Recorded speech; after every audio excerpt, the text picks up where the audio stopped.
seated. Let the record reflect all the jurors are seated in the box and finished present with each counsel.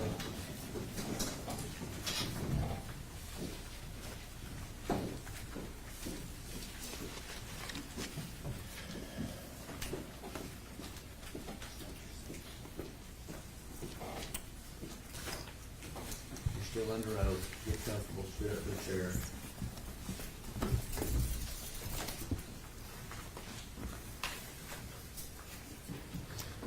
May I begin, sir? May I begin, sir? Yes. Ma'am, good morning to you. Good morning. We finished yesterday. You had just, we stopped at the point that, I think we documented the outside area, and we looked at the items that you collected from outside. Is that right? Correct. Can we now move to the inside of the house? Did you also video that area? I did. Judge, can we look at exhibit number 5? And I'm gonna ask Ms. Kenna if she can identify the exhibit.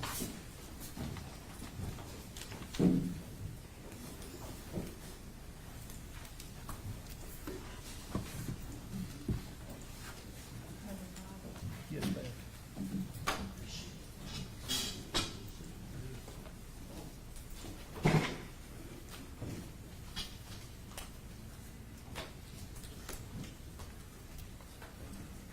All right, ma'am, can you identify that exhibit? Yes, it's a copy of the video that I recorded from the inside. Have you reviewed that video? I have. It has my initials on the disc. And it's true and accurate as to what you yourself saw? Yes. Can we play that at this time, Your Honor? Can we please play it? Yes.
Judge, can we please put up Exhibit 6? Yes. Introducing the five and evidence. right? Yes, ma'am. Let it be again. Or yes, sir, I'm sorry. I was gonna ask her afterwards, but that's fine. Are you able to identify that exhibit, ma'am? Yes, this is another copy of the video recording, and it has my initials on it, so I have reviewed this. And is it true and accurate as to what you yourself saw that morning? Yes. Does that include kind of the remainder of the inside of the house? Yes. Can we please play that at this time, Your Honor? Let it play. Thank you, sir.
Thank you, Mike.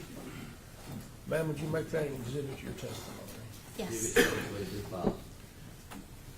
At the time you take these initial videos, before you place out any evidence markers, has anything been searched? It has not. So we would take these videos before we opened any cabinets, anything to show what it looked like when we arrived. Even outside? Is all that just how you find it as you get there? Yes, that's correct. You also took some photographs of this area before you identify any evidence, is that right? Yes, another team member took all the pictures and I took the video. We have to go through all these photographs. If we could start with exhibit number 108, please.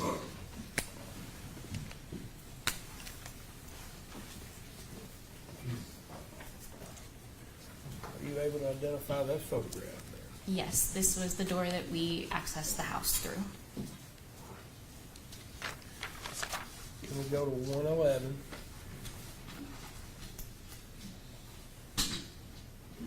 What was that number? 108, sir. And this would be the view from the kitchen to that laundry entry room. Excuse me, What ma'am. number is that? I'm sorry, I can't, I'm sorry, I said it is 111. 111. For some reason, they're not.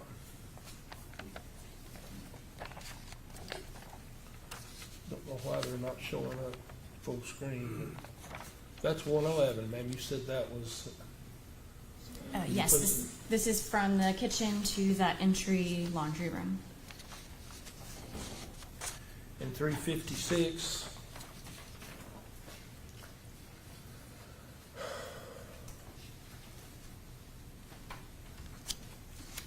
These were clothes that were found in the laundry, the washing machine. In 357. And that's the back of those pants. 358. This was a shirt that was found in the laundry, in the washing machine. In 359. And that's the back of it as it was found.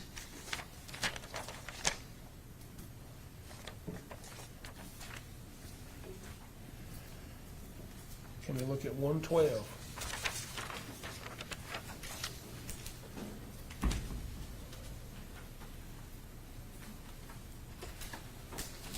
This is a view from the kitchen to that first bedroom, and the entryway is to the right. I'm sorry, to the left. And 113, please. This is a picture of the oven that was in the kitchen. 114. The top of the stove from the kitchen. And 115. That was a pot that was on the stove top. 116. That was another pot that was on the stove top. 117. So this is a view from that entryway through the kitchen to the living room area. Would you please look at 118?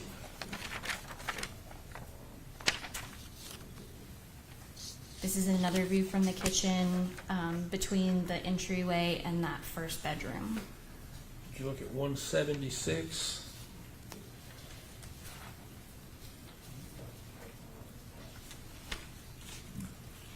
This was inside of the oven.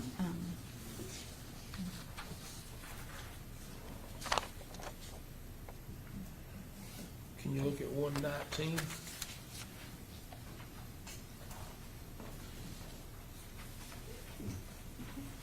This is a view from the doorway of that first bedroom towards the rest of the kitchen. 120?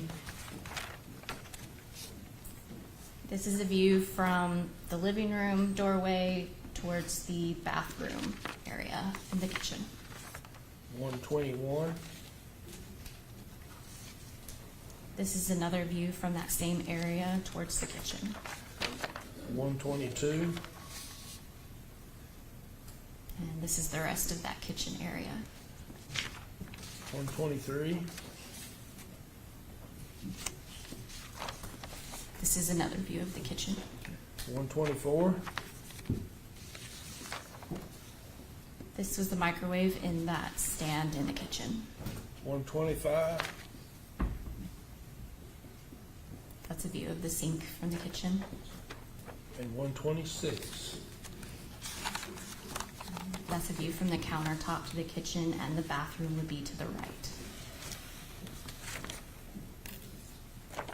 Are all those photographs true and accurate as to what you saw? Yes, they are. Would you make all those exhibits your testimony? It'll be fine. I've tried to keep these in some kind of order.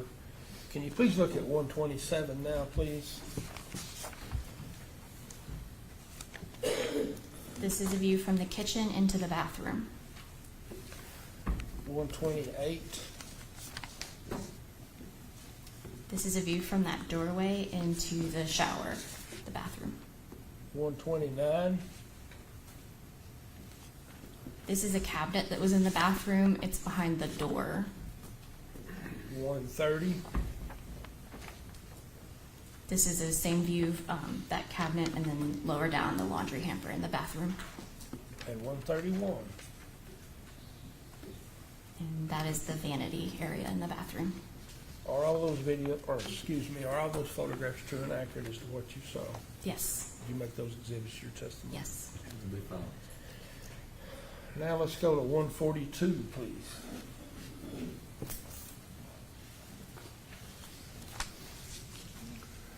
Be This able to is- explain that now? Yes, this is a view from the kitchen into that living room, and you can see that second bedroom to the left. Did you look at 143? This is the trash can that was in the kitchen. Would you look at 144? This is again a view from the kitchen looking into the living room. 145? This is the living room. That wall is the one that's connected with the kitchen. 146? This is another view of that same area. 147? This is a close-up of that same area. 148? This is another view from the living room. The kitchen would be to the right, and the bedrooms would be to the left. 149? This is that same area, the living room.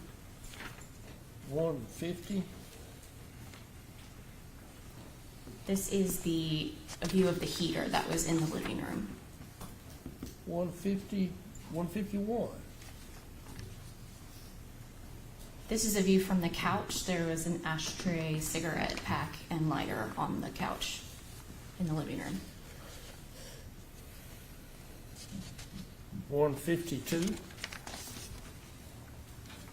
This is the love seat that was in the living room. 153? So this is a view from the living room looking into that third bedroom and the TV stand. 154? That's a view of the TV stand in the living room. And 155? And this is a view from the living room looking at that second bedroom and then the doorway to the kitchen. Are all those photographs true and accurate as to what you saw? Yes. Would you make those exhibits to your It'll testimony? be fine. And that, I'm sorry. And that's just how you found it, is that right, ma'am? That's correct. Maybe with the exception of the clothes, they were in the washer. Yes, they were in the washer and then we removed them and collected them as evidence. Would you look at 156, please?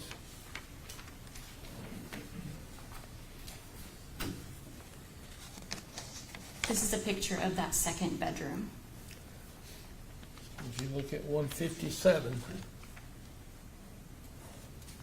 This is a view from that second bedroom into the living room. 158? This is that same second bedroom. 159? This was a hamper in that second bedroom. 160. This is the bed in the second bedroom. Would you please look at 161, ma'am? This is the wall, so a higher up view from the bed of the previous picture in that second bedroom. 162.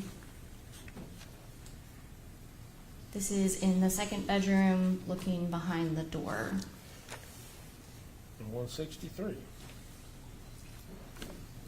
And this is a view from the living room, looking at another doorway that heads out to a porch. Are all those photographs true and accurate as to what you saw? Yes, they are. Would you make those exhibits to your testimony? Yes. Let's move to another room. Can we put up 164?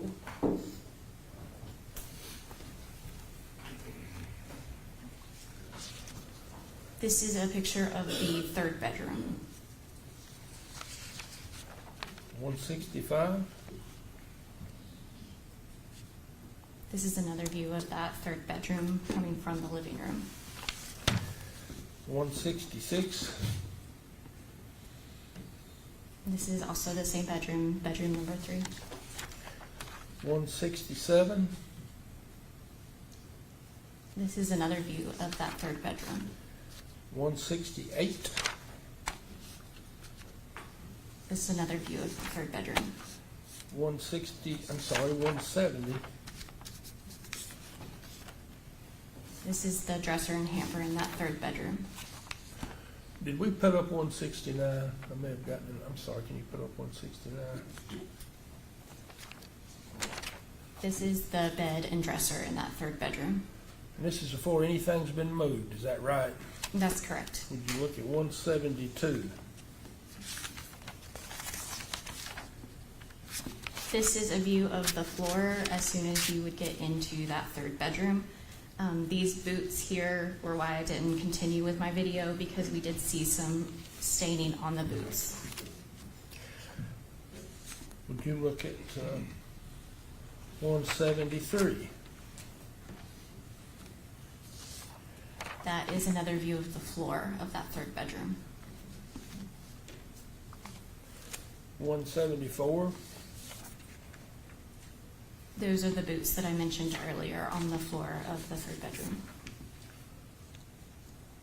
Would you look at 203?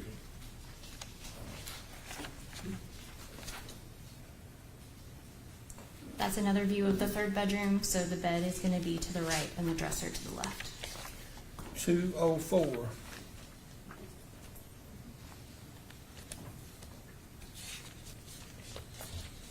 I believe this is the third bedroom, so that's going to be a picture of the very top of that bed towards the window.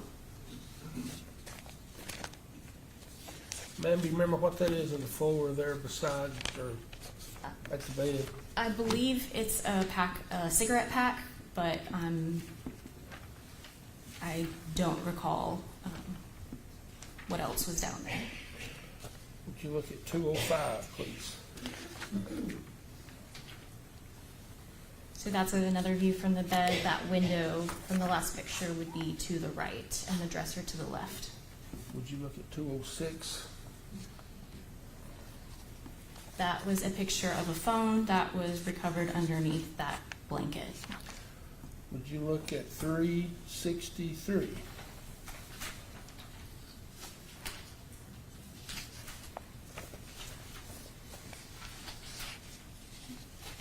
This is underneath the mattress in that third bedroom. 341.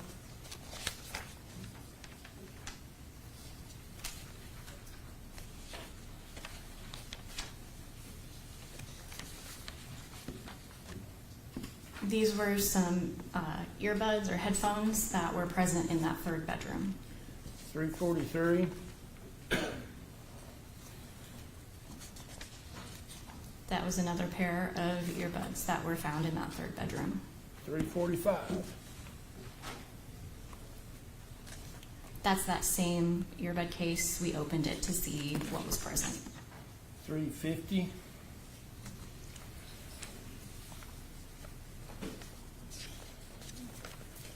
That's the box for a pair of boots. I believe that was in the third bedroom also. 351, That's another view of that same box. 352,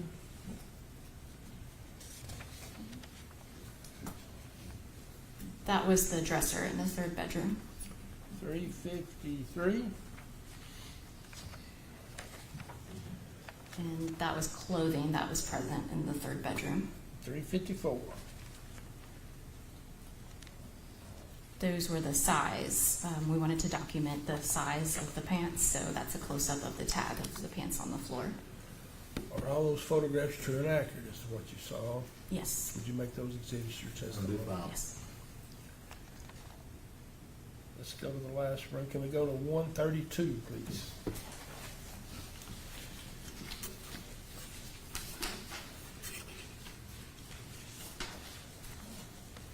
This is a view from the kitchen into that first bedroom and the entryway. 133, That's another view of that same area. 134, That's a picture of the first bedroom, looking from the kitchen area. 135, That's another corner of that same first bedroom. 136, That is the floor of the first bedroom. 137, That's another view of the floor from the first bedroom looking into that kitchen. 138, This is a picture of the bed from that first bedroom. and 139. And this is looking from that first bedroom into the kitchen. Are all those true and accurate as to what you saw? Yes. Did you make those exhibits your testimony? I'll do fine. Ms. Kenna, out of all of those areas, did you identify certain pieces of items that you wanted to collect as evidence? Yes. During the scene, I was in charge of marking any staining that was present in the house. So I did mark multiple areas of reddish brown staining in the house. And did you take a video of that area or a video of those items? I did, yes. Would you please put up exhibit number 7, Ms. Allen?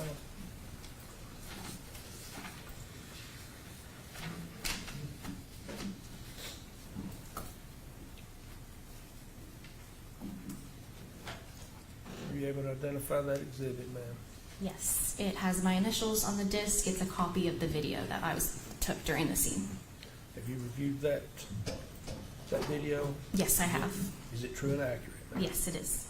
Can we play it, sir, Yes, at this please. time?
would you make that an exhibit, your testimony? Yes. Give me a file. Can we please put up, can we please put up exhibit 8?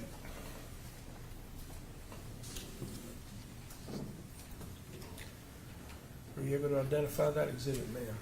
Yes, it's another copy of video that I took at the scene. It's a copy, and I have reviewed it. It has my initials on it. It's true and accurate as to what you saw. Yes. Judge, can we play it at this point? Yeah.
Would you make that an exhibit to your testimony? Yes. It'll be filed. Can we please put up exhibit number 11, please?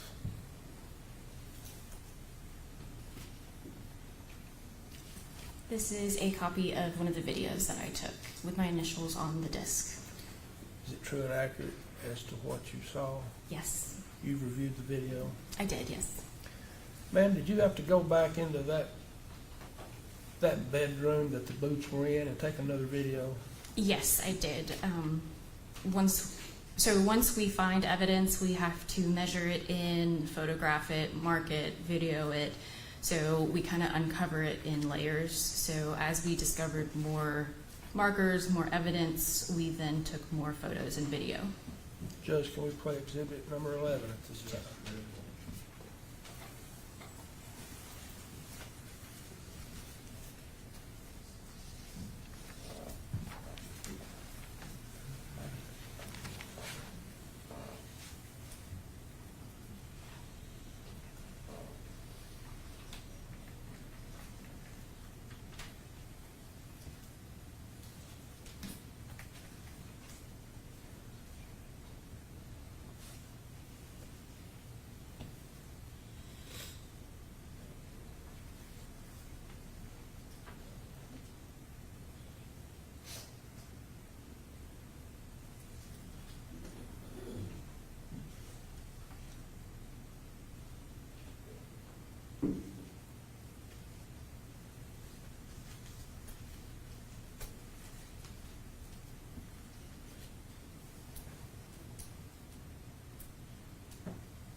Would you make that an exhibit in your testimony? Yes. Would you make all these videos of the inside of the home? Would you make all those exhibits your testimony? In case Yes. I miss one? That's good. Commissioner, music for a few minutes. Were photographs also taken after these evidence markers were placed out? Yes, they were. Can we please look at exhibit number 179?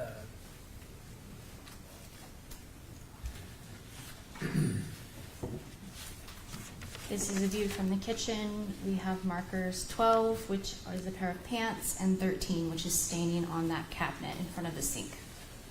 Would you look at exhibit number 180? This is a little closer to that marker 13, which is staining on the front of the cabinet of the sink. Ma'am, exactly what are you saying when you say staining? I can show you. So this right here would be that reddish brown staining, which could indicate blood. Would you look at 181? This is a close-up of that same staining, marker number 13. And 182? That is even closer of that stain on the front of the cabinet. 183, please. Are you able to identify that photograph? Yes, this is a view of the living room. It has markers 14 and 15 on the couch, which is staining. 184. This is closer up to those reddish brown stains on the couch. 185.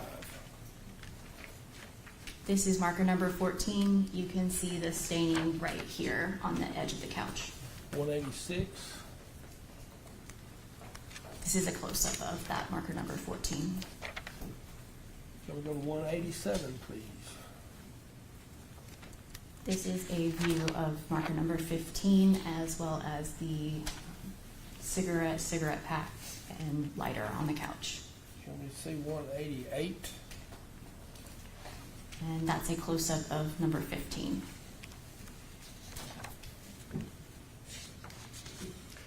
Can we go to 213, please?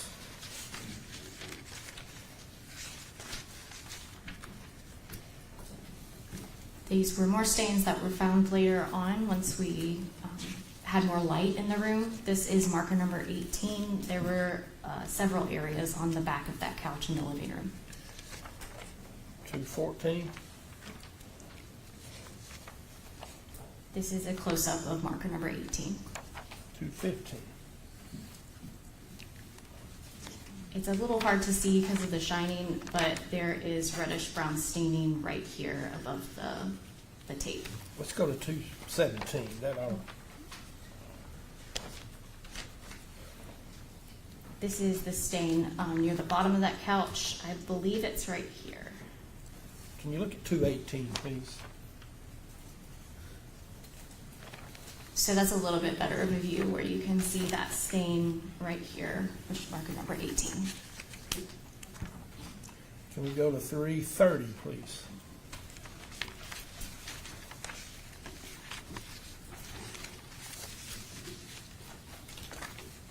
This was staining that was found in the bathroom on the shower floor.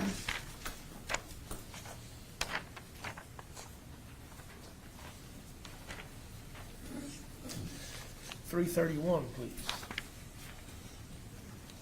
This is a closer shot of marker number 23, which is that staining on the shower floor. Yes, I'm sorry. 332. It might be better to see. Yes, so this had already been swabbed when I took the video, but this is the reddish brown staining that was present. And did you take samples of all these areas, ma'am?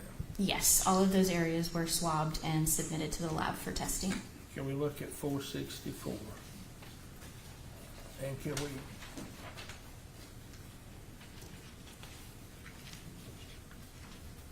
we hand her that item, please, ma'am? Did you bag those items up, ma'am? Yes.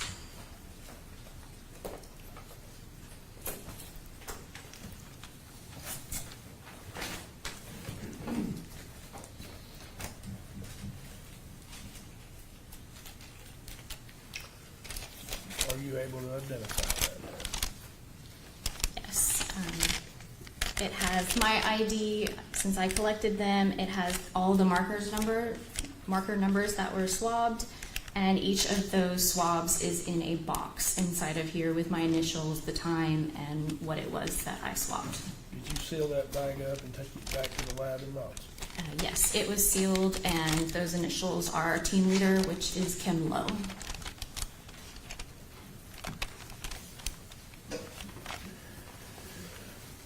Ma'am, can we please go to exhibit number 190? I'm sorry, would you make that an exhibit, your testimony? Yes. Thank you.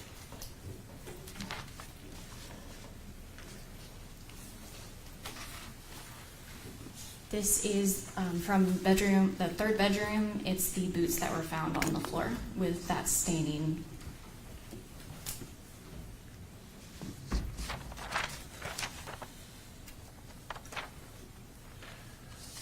191. This is a close-up where you can see a little bit more of that reddish-brown staining that could indicate blood on the toe of those shoes. And 192. This is a side view of those same boots. Can we look at 196, please, ma'am?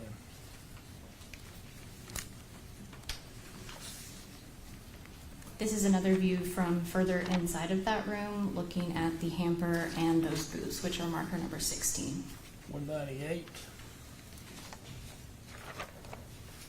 That's another view of those boots. 209.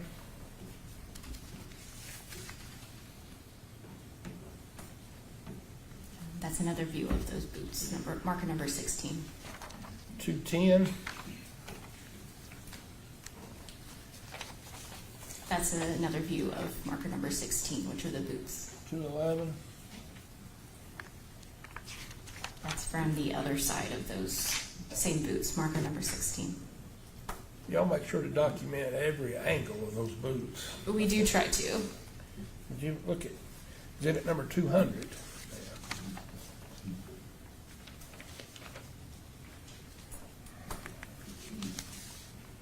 This is a pair of headphones that were found in that third bedroom, and they're marker number 17.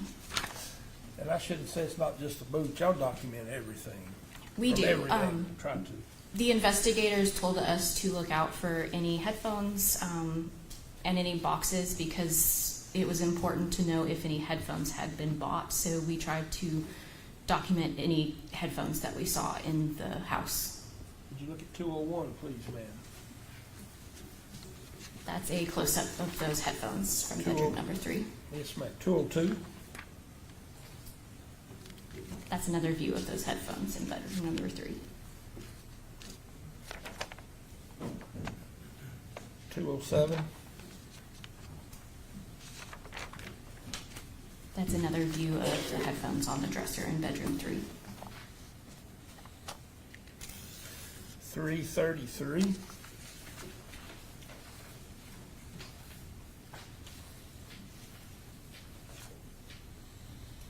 You able to identify that photograph? Yes, that was after we uncovered more evidence in the room. We moved the blanket and some clothing and were able to see some more items that we marked. 334. That's a little bit closer of markers number 24, 25, and 26. 335. That's another view of those same markers. 336. That's a close-up of a screwdriver that was found on the floor underneath some items, and that was marker number 26 in bedroom 3. 337. These items were found on the bed in bedroom number 3. That's going to be another hammer, a hammer, marker number 24, and a spot of reddish brown staining, which could indicate blood on marker number 24. I'm sorry, 25. Did you actually find that, ma'am, or did someone else on the team find that? Another person moved the blanket and was able to find those You items. just documented. Yes. 338. That is a close-up of that hammer that was found under the blanket, marker number 24. 339. This is a closer shot of that reddish brown staining, which is marker number 25. 340. That's another angle from marker number 25. 361.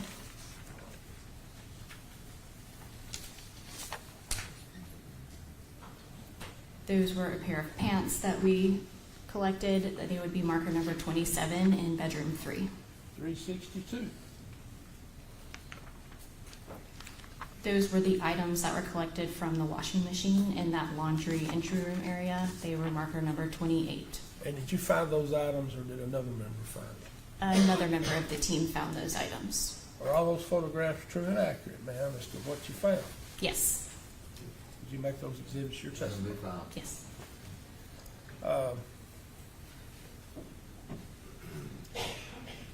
Can we play just a few minutes, or let me put up Exhibit 10, please.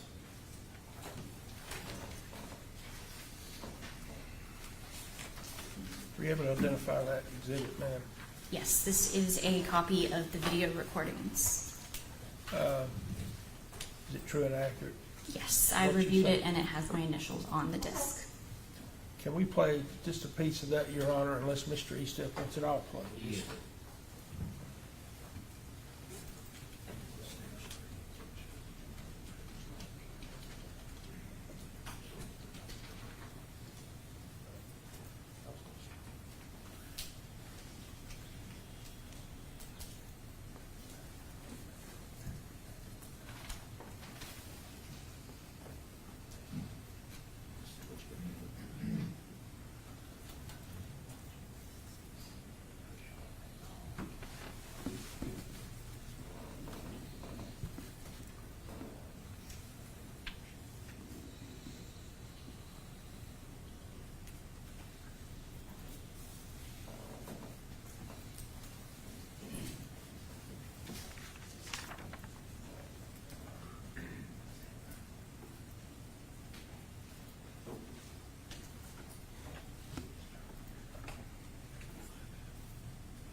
That's fine.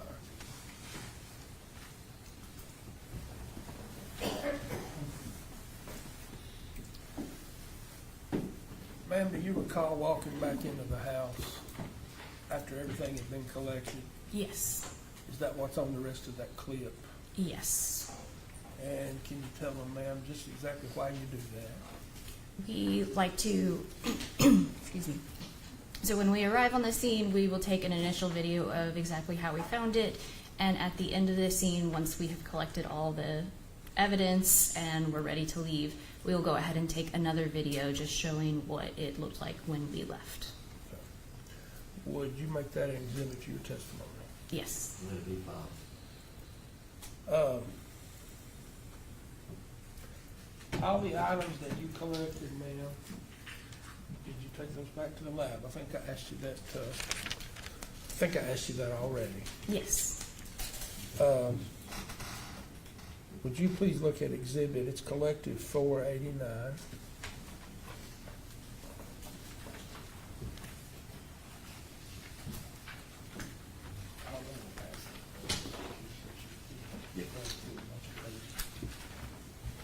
I'm also going to pass the exact same copy up, man. Are you able to identify that document, ma'am, or that collected document? Yes, this is a copy of the chain of custody for our lab. So once we, as a team, get back to the laboratory, the team leader will get all the documentation ready to submit all of these pieces of evidence to the lab. And once that starts, it will generate excuse me, the evidence technician will generate a laboratory number, which is unique to this case, and she will go ahead and start that chain of custody for the lab. So anytime evidence is moved between individuals or vaults, it's documented, and the employee will scan their badge and then have a PIN number. So that document traces every piece of evidence that you took back to the lab. Yes, so every piece of evidence, anytime it moves through the lab, it will be scanned. On the bags, there's also a barcode, so each of those evidence will be scanned and it will be transferred between individuals and between the vault. And if there's any question about something, any type of possible tampering, is that documented? Yes, that would be documented in our laboratory information system. And does that document contain every piece of evidence that you collected from Snaps Ferry Road out there? Old Snaps Ferry Road. I believe so. Yes. Would you make that an exhibit to your testimony? Yes. Let it be filed. May I have 1 second, please?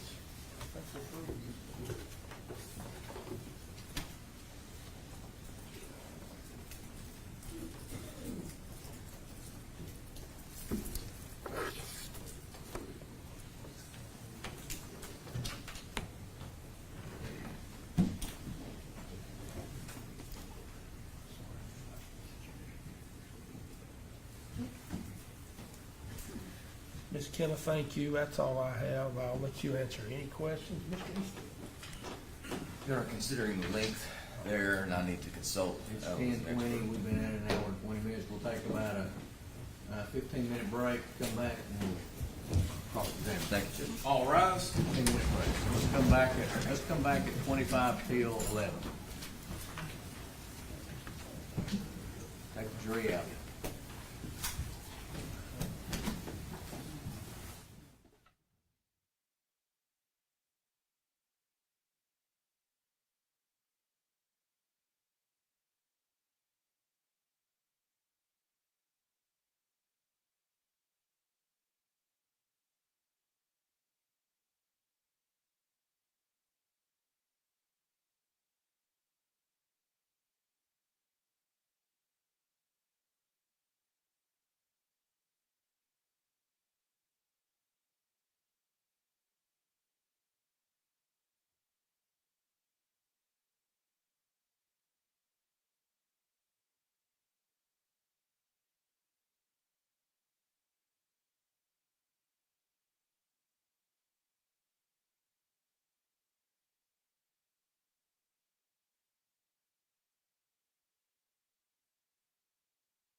be seated. Let the record reflect the official presence of the council, all the jurors are seated in the box.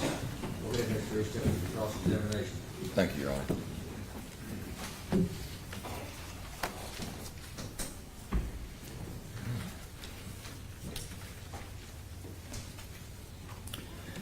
Ms. Ossoff, you are a member of the TBI's Violent Crime Response Team, correct? That's correct. And in layman's terms, that would essentially be the TBI's CSI team, is that right? Basically, we are forensic scientists that would go out and assist on scenes. And by assist, you mean collecting evidence of the crime scene? Yes. Just as you've shown here, you bag and tag it, Yes. and then that goes to the vault, and you create all that chain of custody, right? That's correct. And then it's tested in the lab. Yes. But your role in this particular case was not any lab analysis, is that right? I did assist with the, one of those black Ford trucks was submitted to the lab, so I did assist in that vehicle processing. Okay. But as far as testing for DNA, you I did not perform that testing, no. But you are a DNA forensic scientist, is that right? That's correct, I am. And so your role in this particular case was to, as you stated in your direct, was to test places where you suspected DNA might be found. Yes, I would locate those areas and swab those areas to submit to the lab. All right. So as a DNA forensic scientist, you're familiar with the concept of touch DNA, are you not? Yes. And that's essentially, my hand on the podium here. If I move it and you come and swab it, probably going to find my DNA there, aren't you? There's a possibility, yes. Just like we swab that chair after you get out of it, there's a chance we're going to find your DNA there. Isn't that right? There's a possibility, yes. Now, from yesterday, we were watching the outside video. That's what I want to draw your attention to. Obviously, you remember that, right? Yes. Okay, and you made mention to a section on Sherry Cole's pant leg that was raised. Do you remember talking about how it looked like somebody had grabbed that? Yes. Okay, that wasn't swabbed for DNA, was it? I don't believe it was. We talked to, I believe a member of the team did talk to the medical examiner and asked them to make sure that the clothing was preserved for future testing. Okay. And to your knowledge, it was never tested? I don't have any knowledge of whether it was tested or not. Okay.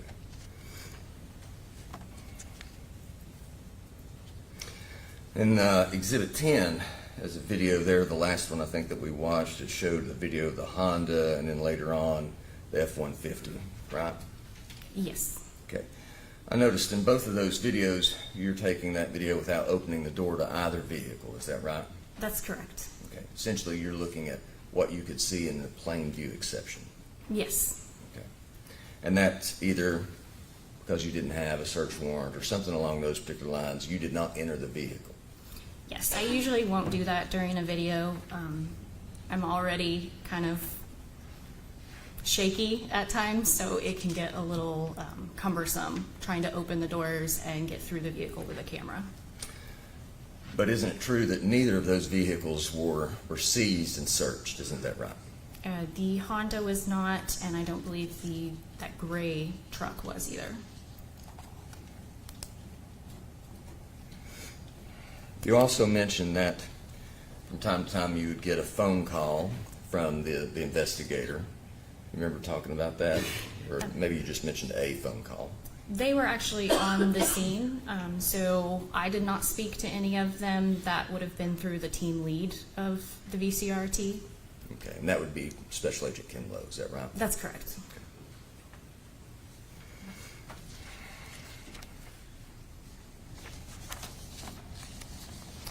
The angle of this is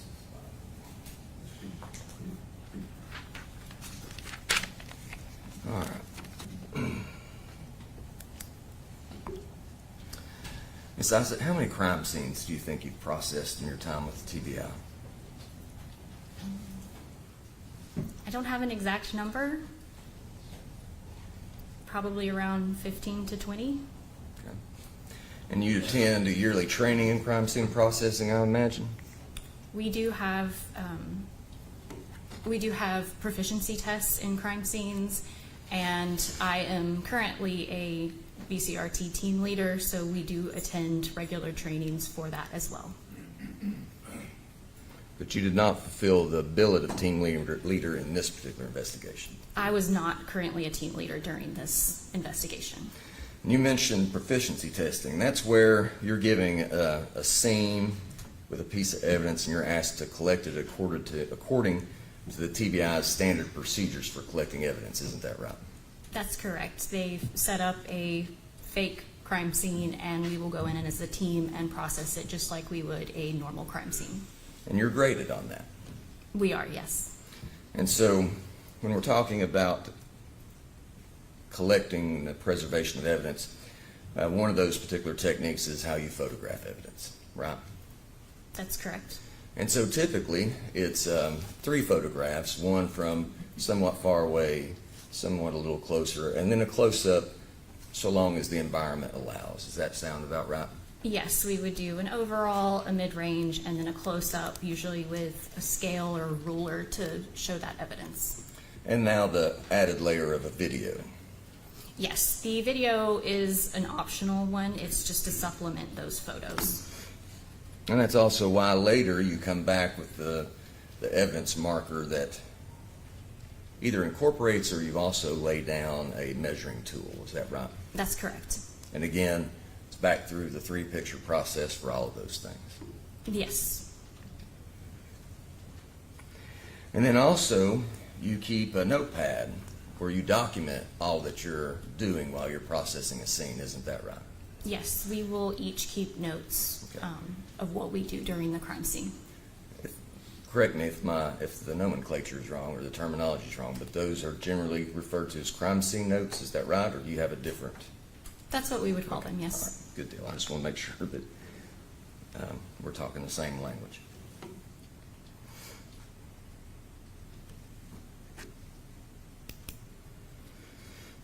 And one would imagine the reason you do these proficiency testing is that your proficiency or your lack of proficiency could affect the credibility of your testimony. Is that right? Yes, so proficiency tests are there to show that we follow our policies and procedures and that we know how to collect those evidence items at scenes.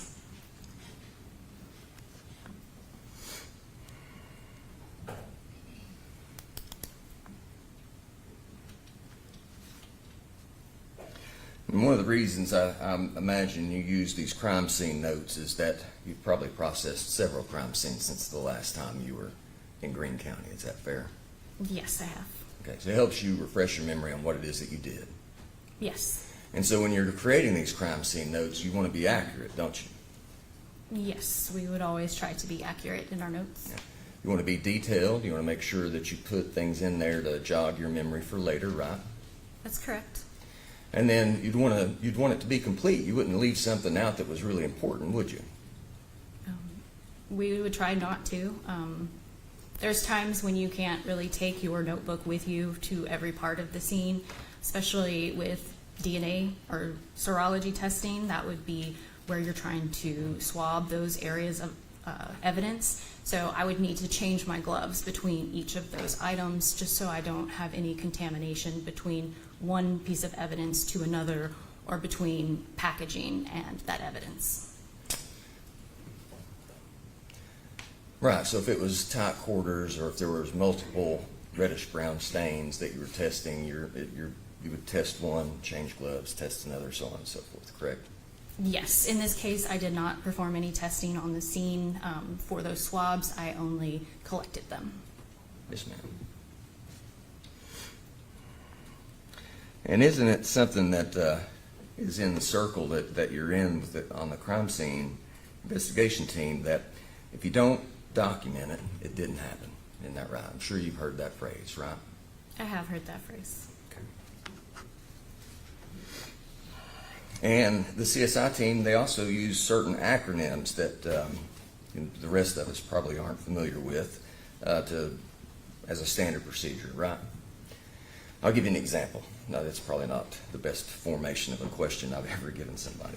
So essentially, you'll have something like SBPD. Yes. That would be an acronym that you guys use that's just vernacular amongst your team. Is that right? Yes, that would stand for a sealed brown paper bag. Now,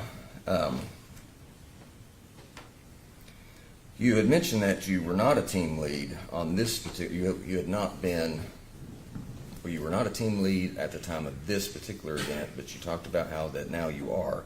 Is there a special training that you go to that says now I'm ready to be a team lead, or just at some point do they deem you a team leader? It's based on experience, training, and then you basically shadow a team lead so that you know how to perform all the paperwork that comes with it after a scene. But you don't go to like a special seminar or school for it? We have had multiple trainings with our VCRT coordinator for being a team lead. Okay.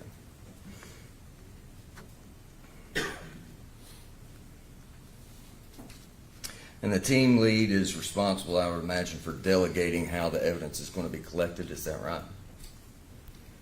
For the most part, each of the team members is trained on all the disciplines and how to collect evidence. So for the most part, people know how to collect evidence. The team lead will pretty much tell them, okay, this is the job that I would like you to finish while other people are doing other jobs so that we can process the scene efficiently. And so let's talk about once you arrived on the scene. You guys were debriefed by Special Agent Ketchern at about 5:12 a.m. Is that right? That sounds about correct, yes. And at this particular time, they'll give you just some initial information about what's happened before your arrival. Yes, they'll just give us a briefing on what they know and the tests that they would like us to perform on the scene, as well as if we need to look out for anything. So in this case, we were told to look out for any receipts, any headphones, that type of thing.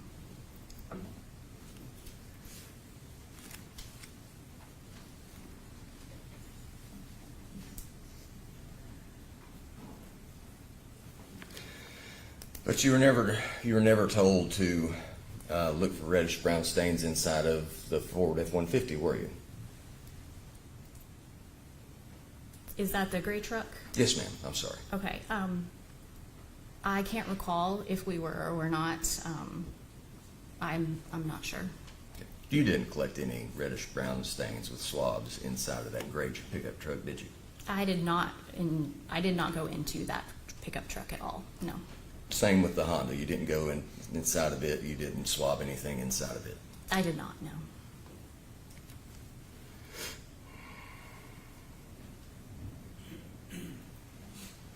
I noticed in one of the videos that you took inside that there was a coffee cup sitting on top of the heating unit, I believe is what that was, in there in the living room. You remember what I'm talking about? Yes. Okay.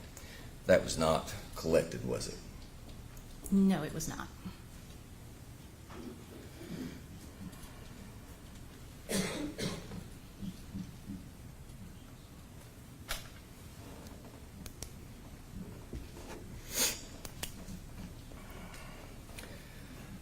I noticed that inside the first bedroom, that's somewhat connected, I guess, with the kitchen area. Yes. All right. I noticed that there was a purse sitting on the bed right as you walked in. Do you remember seeing the purse? I do remember the purse there. All right. And the purse was not collected, was it? It was not collected as evidence. It was not searched to look for what its contents may have had or anything like that, was it? I wasn't in charge of searching that room, so I'm not quite sure if someone went through it or not. I'd like to show you a still shot from your video, if I may. Does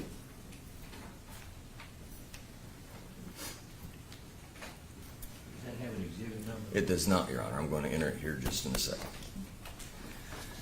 So, Ms. Issett, is this, does this appear to you to be that purse that we were just talking about that was on the bed?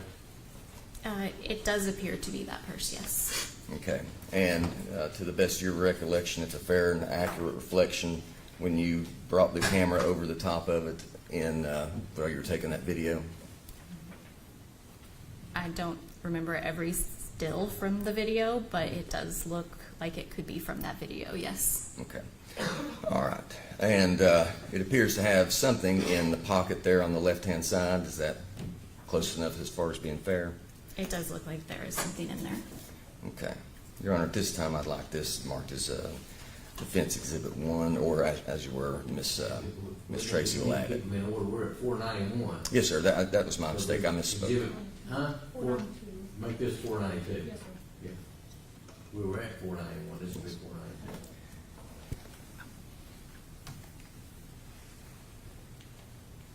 Ms. Griffith, you told Bob to it for me for just a second.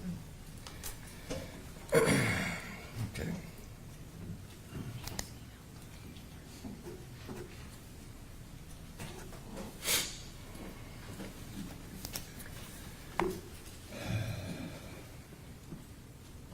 I'd like to draw your attention to Exhibit 203. 203 is going to be a photograph inside the bedroom. There's the picture of the screwdriver on the floor.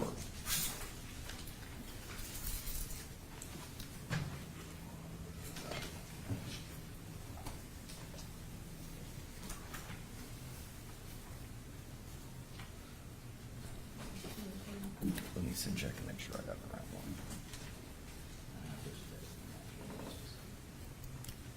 Do you recall the screwdriver that was collected out of bedroom number 3? Yes. It's a Phillips head screwdriver, isn't it? I believe it's Phillips, yes. Okay. That's okay. We won't be.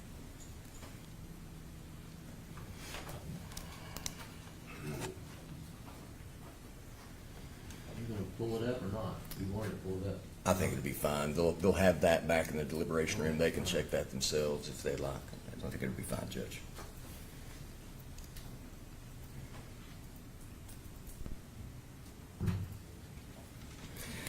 Now, so we've established that you collected, but you did not test, correct?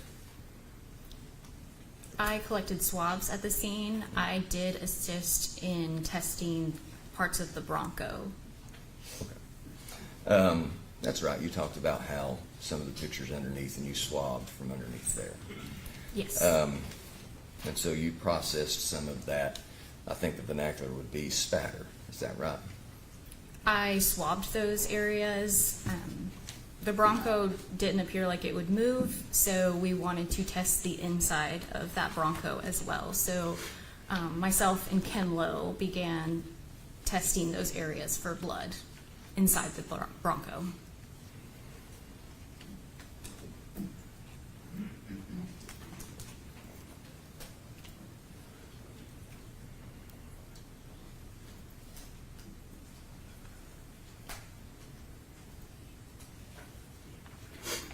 Now, I imagine that the team lead, which in this case is Special Agent Lowe, correct? That's correct. Special Agent Lowe would have communication from other agents on the scene about giving direction about things that they want them to look for. That's what you were talking about when it came to the headphones and the receipt, correct? Yes, she was speaking with the investigators throughout the scene. So the investigators would feed the team information and be like, be on the lookout for something along these lines. Is that right? Yes.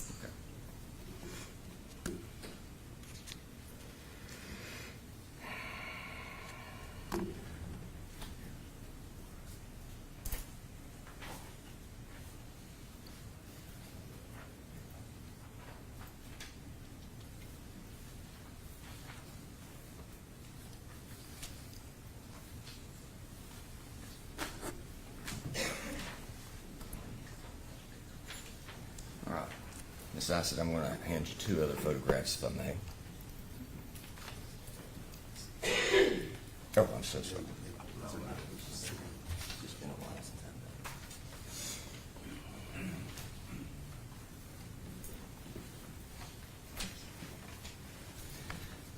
These appear to be still shots of the blue and tan Ford Bronco at this scene.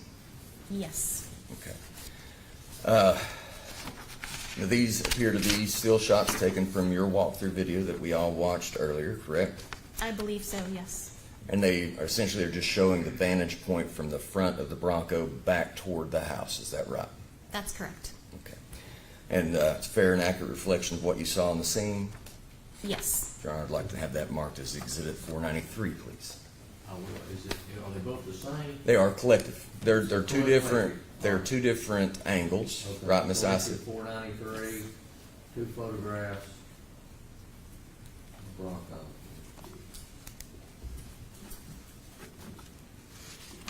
Big passenger.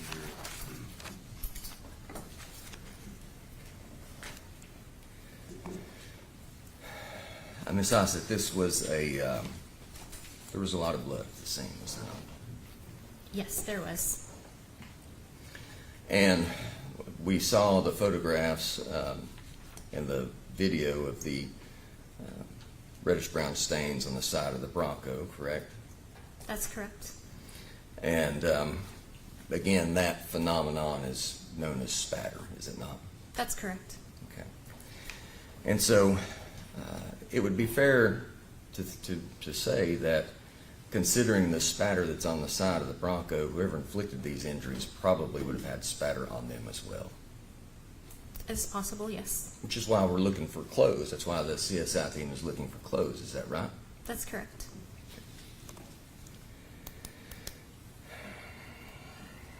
And throughout both your walkthrough and collecting, swabbing areas that you thought there would be DNA evidence, there was no evidence inside the home that would support that these two victims died inside the home. Isn't that right?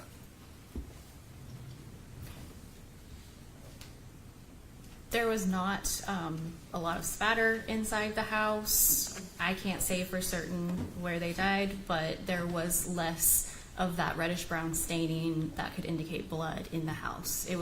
The majority was outside.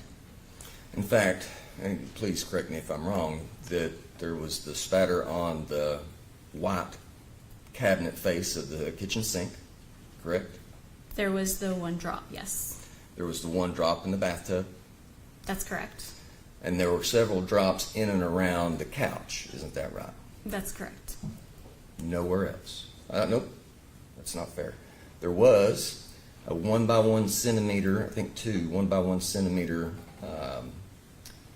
reddish brown stains collected at the head of the bed in bedroom 3, closest to the window. Isn't that right? That's correct. And that's it inside the house. Is that right? From what we found inside the house, yes, I believe so.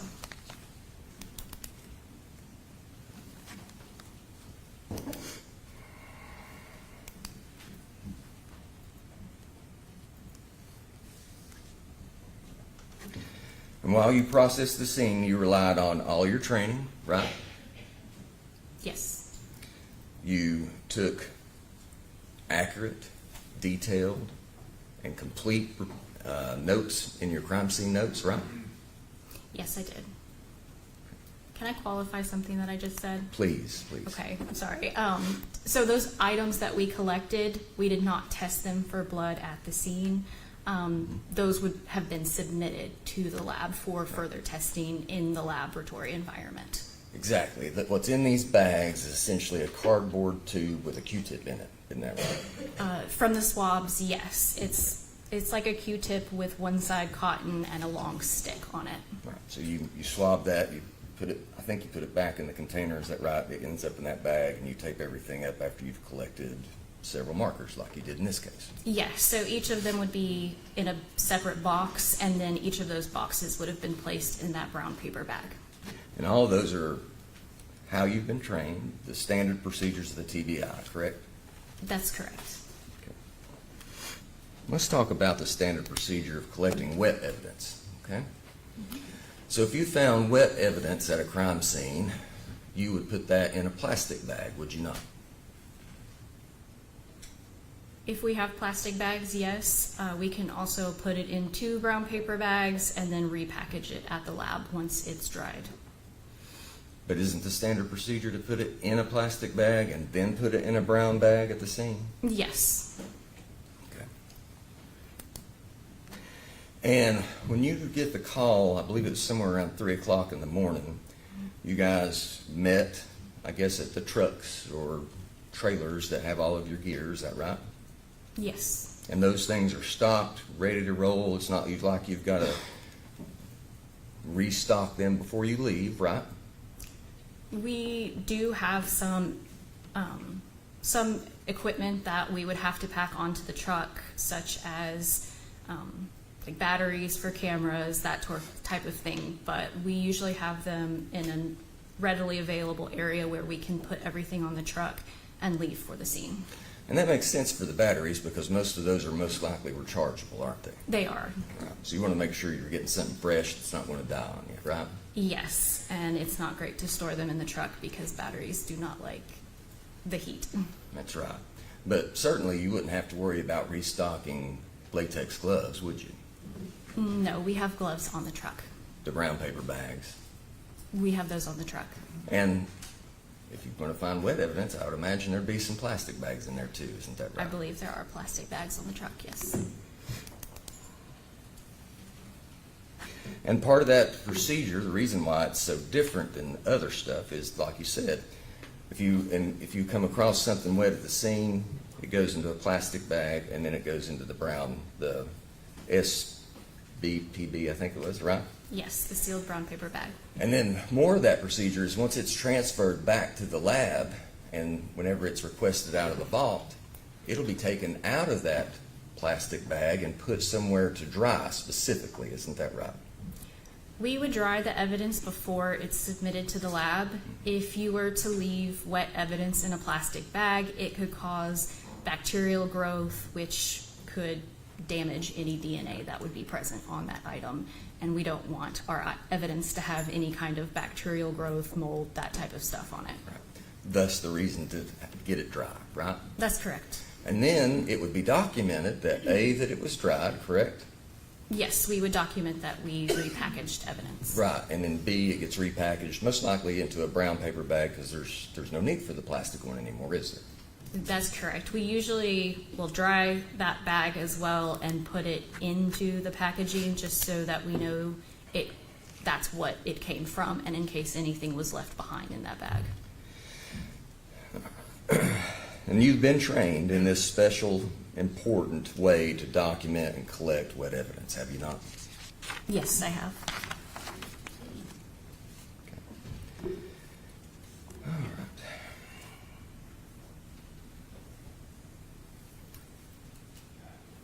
Your Honor, if I could have just a moment, I'm going to take some pressure off of Miss Allen. I don't think it's fair for me to be asking her to do something I can do myself.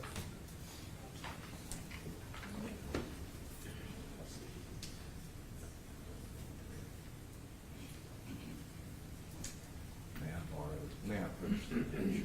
Yeah, thank you.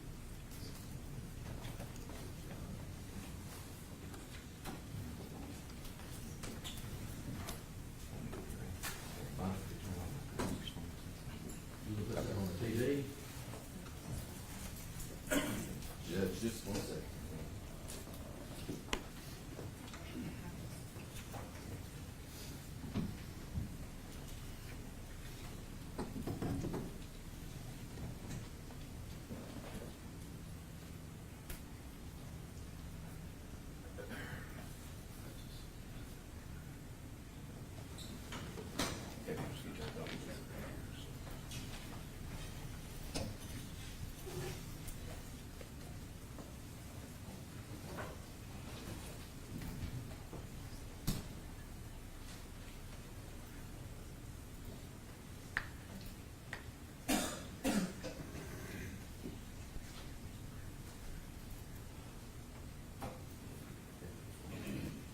This is Exhibit 360, is it not?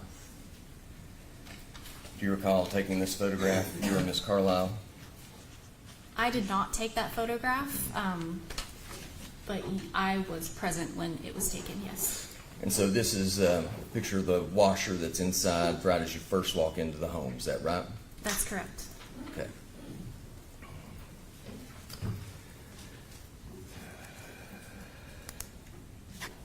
You want to introduce that? I don't think that one was in. It may not have been. Is that a fair and accurate reflection of what you saw when the washing machine was first opened up?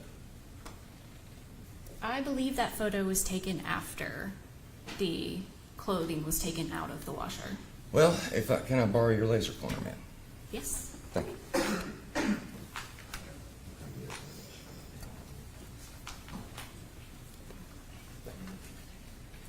I realize it's difficult to see maybe from your angle, but do you see, where'd it go? Won't go on the TV, that's lovely. So, if you would, please. This is an old center auger type of, I don't know if that's the right word for that thing in the middle there, right? But that's what I'm gonna call it. It's an auger, is that fair? Sure, that's fair. Okay. Now, you can see the pants better in this particular photograph, can you not? Yes. Okay. So, at any rate, at least the pants from this particular angle we know are still inside the washer, right? Yes. And this I is- believe this was after the pictures were taken where they were being held up. Okay. But at any rate, this is the washer in question in this particular case, right? Yes, it It's is. not from somewhere else. Not that I know of. All right. Fair and accurate reflection of what you remember seeing while you were there processing the scene. Yes. Okay. Would you make it an exhibit to your testimony, please? Yes. Thank you. 360 be fine. All right. There was no Blue Star testing of that washer, was there? No, there was not. Well, let's define what Blue Star is, because obviously you and I might know, but maybe if everybody else doesn't. Now, on TV, they'd call that luminol, wouldn't they? Yes, Blue Star has a component of luminol, but it is called luminol on the CSI ships. Yes. So it's a liquid that I assume is sprayed, and it reacts with blood, iron, I think, that causes it to glow under a blue light. Is that a fair assessment? It doesn't glow under a blue light. It causes any blood stains to glow. So you would need to have a dark environment to see that glowing.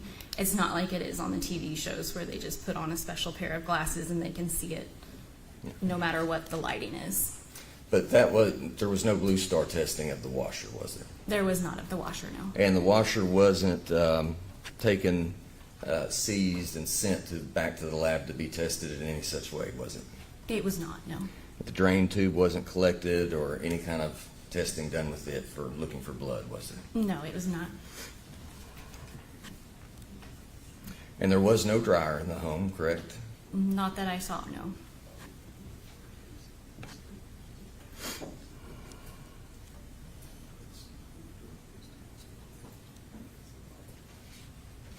Now, you, as you've been trained and as you testified, you took crime scene notes, didn't you? I did. And isn't it true that nowhere in your crime scene notes do you document the phenomenon of the clothes that came out of that washer as being wet? And I have them here if you need me to refresh your memory. I don't believe I wrote any notes that would have said that the clothes were wet.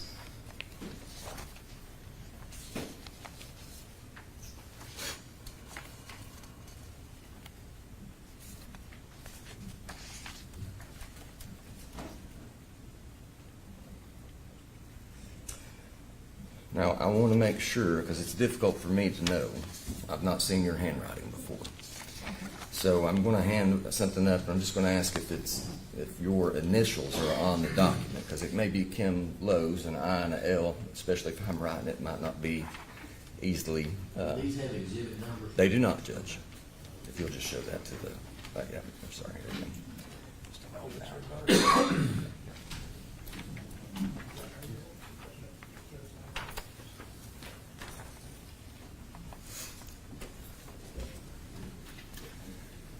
Ms. Ice, is that yours or Ms. Lowe's?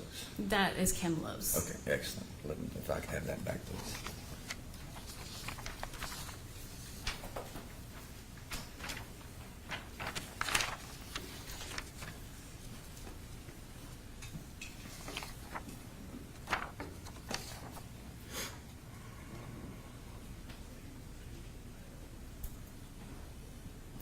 If you could, I have two other ones. If you'd take a look, and if you could just help me identify who they belong to.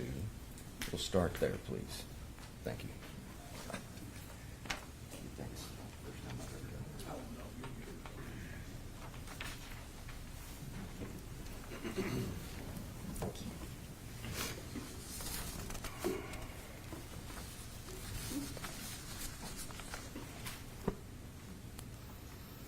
The first page is my notes, and the second page is Melanie Carlisle. this. Excellent. Thank you very much. If I can retrieve those, please.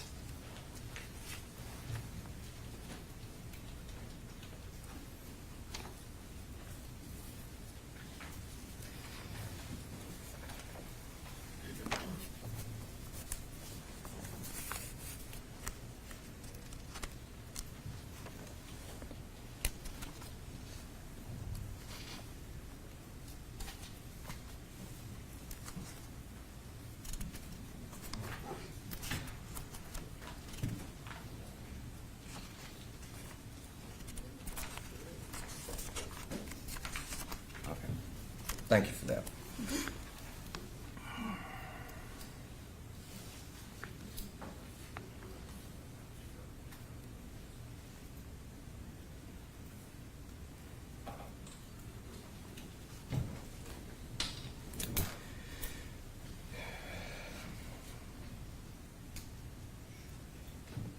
Now, there was a document. Hold that thought for just a second. Fortunately, I'm not as familiar with the vernacular and the name of the documents. If you'll give me a second to figure it out.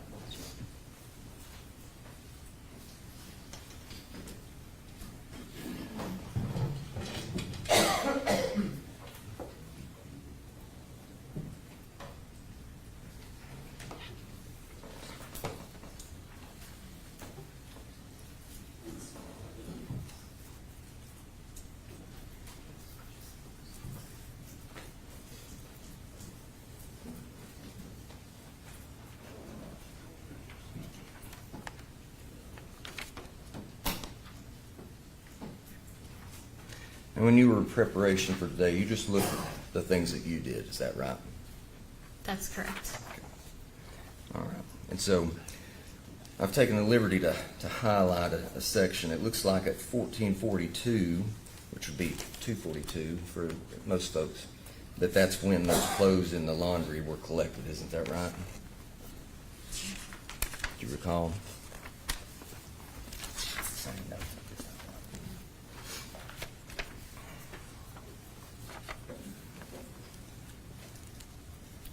Yes, that's correct. Okay. Now, I took the liberty to highlight it because I guess in the moment I couldn't see it. But in the highlighted section there, 1442, it's talking about you collecting the clothes out of the washer. Isn't that right? It just says that I checked the clothes in the washer for any reddish brown staining, and it was one pair of pants and one polo shirt. And that's all it says?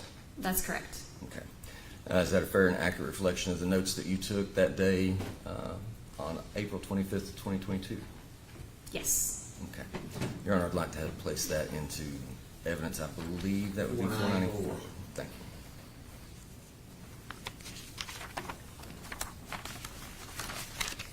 you.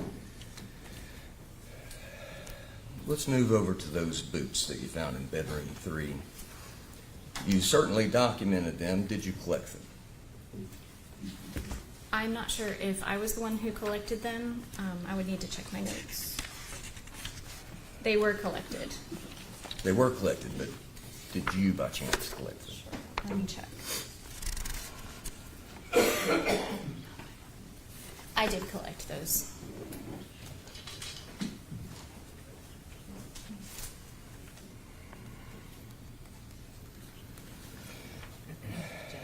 Does this go to the jury? Yes.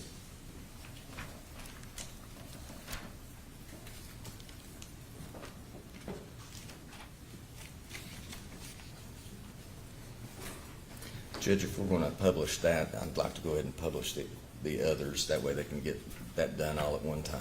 That's I okay. did the pocketbook. I don't know that they've been published to the jury. You No. passed something around. The track that the Sure, barcode. okay. They can pass it. I'll give them just a second to look at that, Your Honor.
Ms. Islett, let's talk about, you had mentioned yesterday, I think it was, let me look at my notes, that you're looking for anything possible when you're processing this scene. I put that in quotations. You remember saying that yesterday? We searched the scene for anything that we think could have happened, yes. Okay. And we're talking about potential items of evidence. You're looking for things that you think may, you specifically are looking for things that you think may have DNA on them, right? Yes.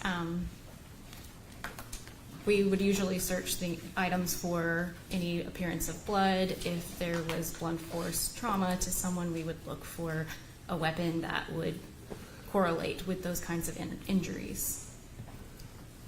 And you arrived at around 5:12 a.m., I believe it was, on the 25th. Is that right? That's correct.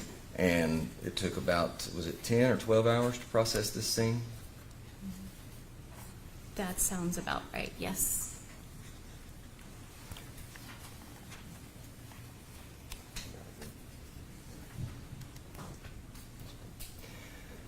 Now, when you were videoing the outside, you came around to the back of the house where the bodies were. You remember that, I'm sure, right? Is this the first initial video? It would have been any videos that the bodies were present, the phenomenon that I'm getting ready to ask you about. But you just remember, I'm just trying to draw your attention back to that moment in time to have it in your head. Okay, yes. Okay. All right. And isn't it true about 2 feet to the left of Sherry Cole's body, there were a pair of 2 black pleated shoes side by side up against the house. I don't recall that, but If it was in the video or in all these exhibits that have been placed into evidence, then they are there. Did you Yes. say? Okay. And they weren't collected, were they? there were no black shoes collected.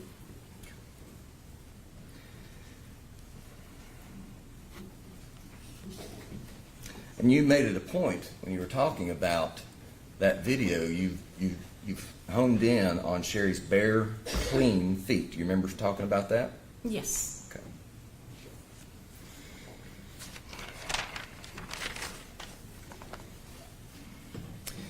Also, when you came inside and you took the video, you videoed the top of the refrigerator. You remember doing that? Yes. Okay. There was a gardening implement on the top of that refrigerator, wasn't there? I don't recall.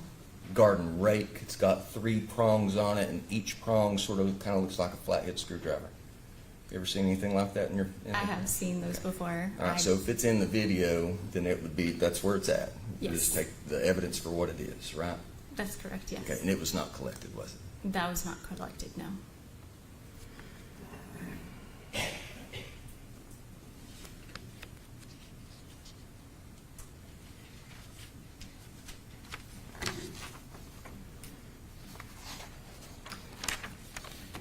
In any updates that you receive from the investigative side of the TBI, let me back up and let me set the stage a little bit. So I'm going to call it, you've got the CSI team, that's you and the VCRT, is The that right? VCRT, Okay, yes. so the CSI team, that's one set of TBI agents, and then there's a set that are involved in investigating. They're just not dealing with the evidence necessarily. Is that fair, if I can group them like that for our conversation?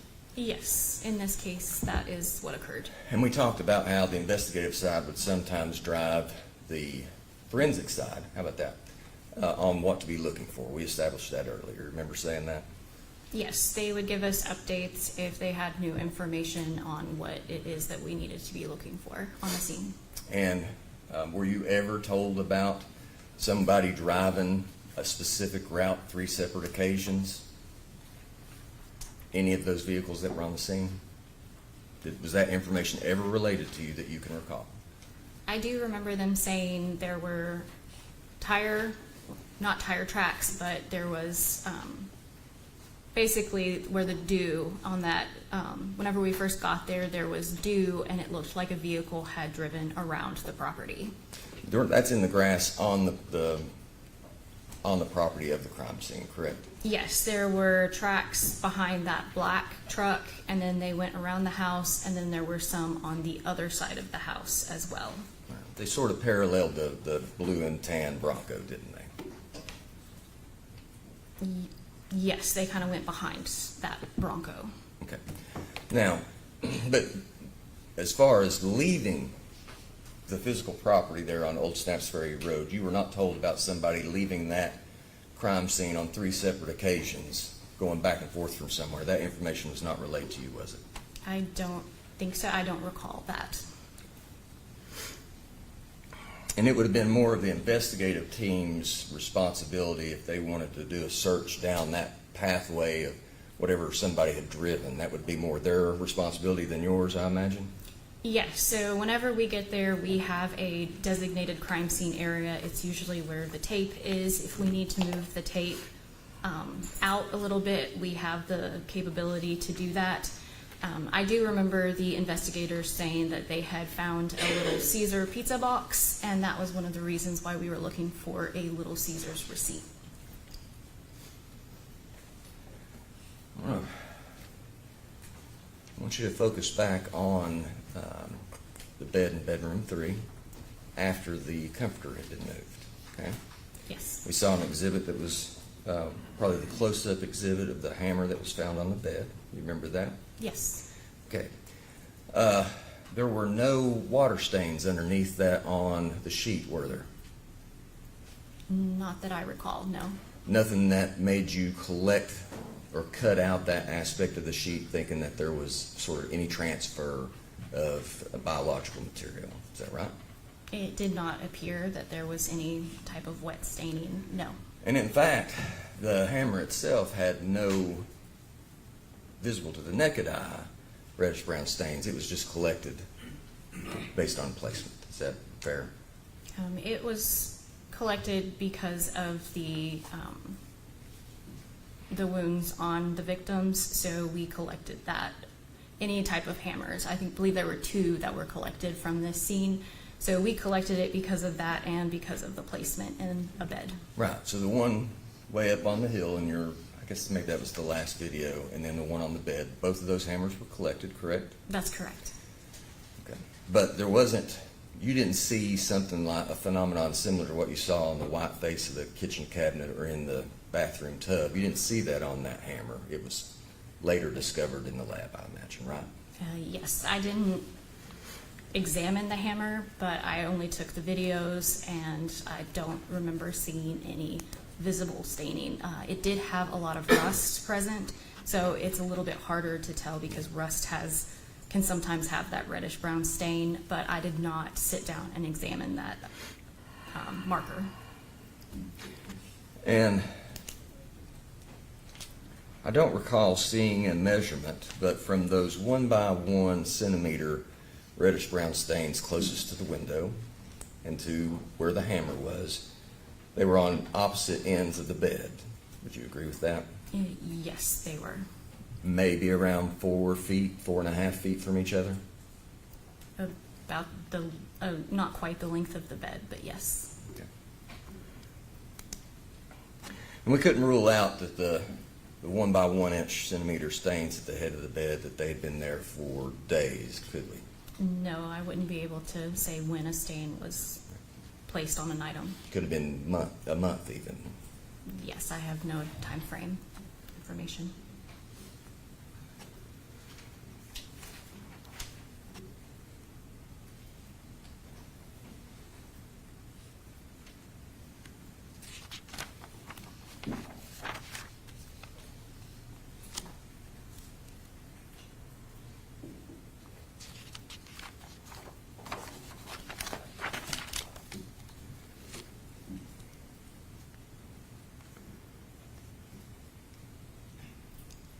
You've tested items for DNA in other cases, right?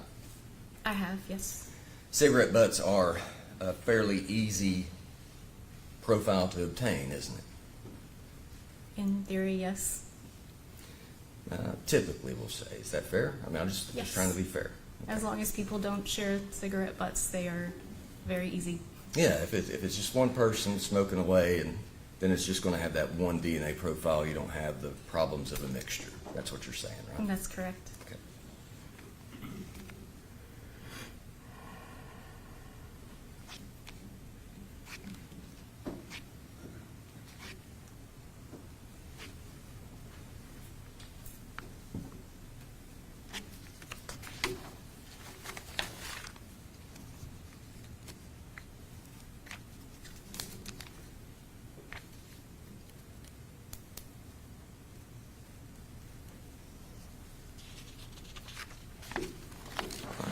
Ms. Issa, if you'll give me just a second, I'll try to wrap up.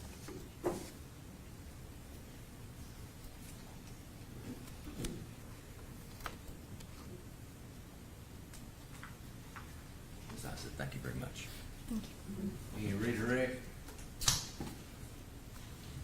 I don't think so, Your Honor. Is she free to go back to the lab? She's free to go back to work. Thank you for being here. You're free to go back to the lab.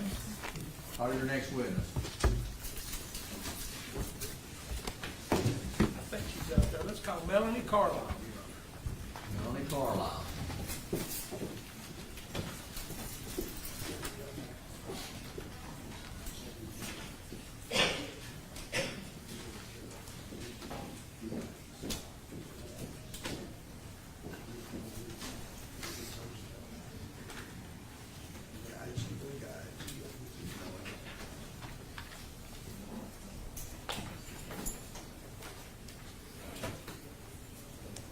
She's also with TBA. Also with TBI, Your Honor.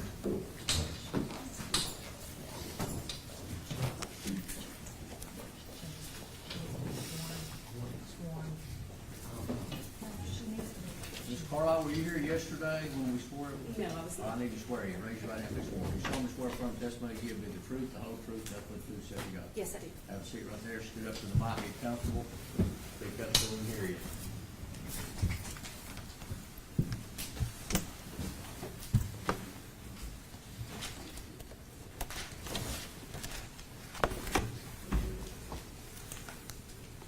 Would you please introduce yourself to the members of the jury? My name is Melanie Carlisle. I'm with the Tennessee Bureau of Investigation in the Knoxville Crime Laboratory in the Unit of Toxicology and Alcohol, and I'm also a team leader for violent crime response. How long have you been employed in that capacity that you just told the court? In that capacity, I've been employed for 26 years, which is my whole tenure at TBI.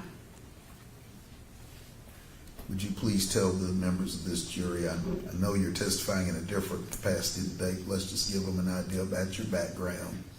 Can you tell them about your educational background? Yes, I have a Bachelor of Science in Medical Technology from Lincoln Memorial University. I also have a minor in chemistry from Lincoln Memorial University and a specialty in blood bank from the University of Alabama at Birmingham. Once I was employed at TBI, I completed their alcohol training program and their toxicology training program, which lasted about 7 months to a year. And then I also got trained in basic crime scene response and crime scene processing.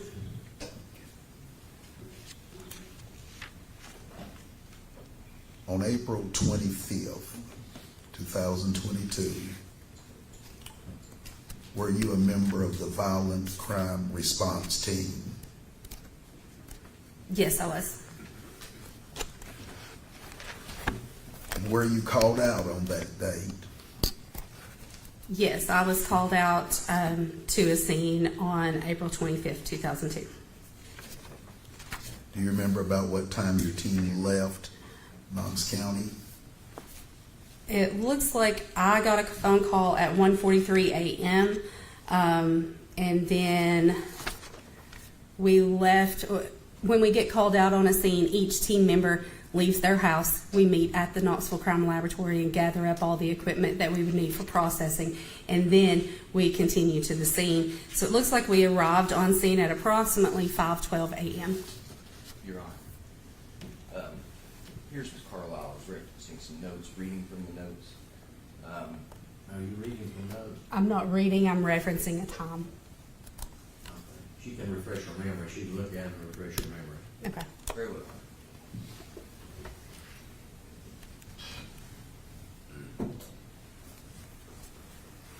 Prior to April 25th, 2022, can you tell the members of the jury about how many crime scenes you had played a part in processing?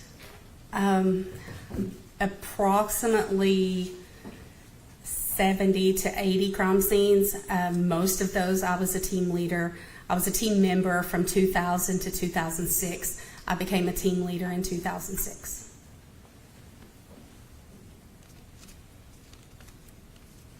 This was not your first rodeo. No, that was just a number off my head. That probably does not include any vehicles or anything that was brought to the lab to process. That's just going out to a scene at a different location. When you arrived at this scene, is there a division of duties given to the team members? There is. Each team has each person on a team has their specialty that they will do. One person will do sketching and measuring, one person will collect evidence, one person will do photography, one person will do videography. So it's kind of divided, and then we also have extra people like myself at this scene. I was the extra person because a team leader was coming up to take over that team because I was coming off of crime scenes. So I was there to help her. I was there to assist everybody in measuring or collecting whatever needed to be done at that point. When you arrived at this scene on those early morning hours, can you tell the members of the jury what you remember seeing, what you were dealing with, and what you remember seeing? Because it was almost approximately 5 o'clock in the morning, it was still dark. So you couldn't really see a lot outside. We looked around, we did a walkthrough, we got a briefing by the agent that had already been there. And then once daylight happened, we were able to see a little bit more. I specifically remember we were in the middle of the field and all the cows were staring at us, but at 5 o'clock in the morning, we didn't know there was cows out there because we couldn't see them. So it was dark, and then once we did a walk through the house, we look at evidence that might need to be marked.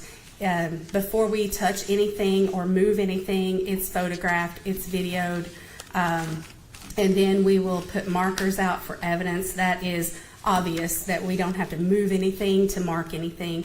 We will take those, photograph them, video them again with a marker number, and then the team will go in and collect those items, and then we start moving things throughout the house to see if there's any other evidence that might be hidden or not obvious in plain sight.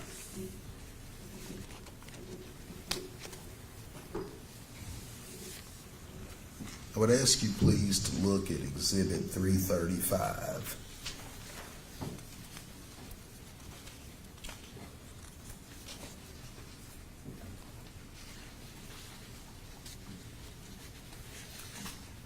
Agent Carlisle, do you recognize Exhibit 335? Yes, this is a photograph that was taken of a bedroom. Once things had been moved, this wasn't originally how it was found. The comforter that you can see pulled back was actually over the top of marker number 24. Do you have a laser up there anywhere near you, Ms. Agent Carlisle? I'll let you just point those things out if you can. So this is marker number 24. It was collected as a hammer. And this comforter here was originally, when we got onto the scene, was pulled over the bed to where you could not see marker 24. So this was taken after we had already went through and collected and marked what was obvious. This is when we start moving things and we find other pieces of evidence. Did you make that an exhibit to your testimony? Yes. I would ask you to please look at 336. What is that, a photograph of, Agent Carlisle? 336 is a screwdriver. It is marked as marker number 26. In the previous photo, you could see it in the floor of the same bedroom that marker 24, the hammer, was found. Does that accurately depict what you were seeing that morning? Yes, it did. Would you make that an exhibit to your testimony? Yes. I would ask you please now to look at Exhibit 461.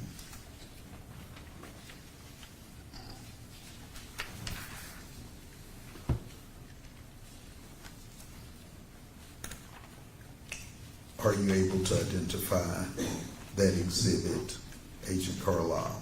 Yes, this is marker number 26, which was the screwdriver you saw in the previous two photos in the floor of the bedroom.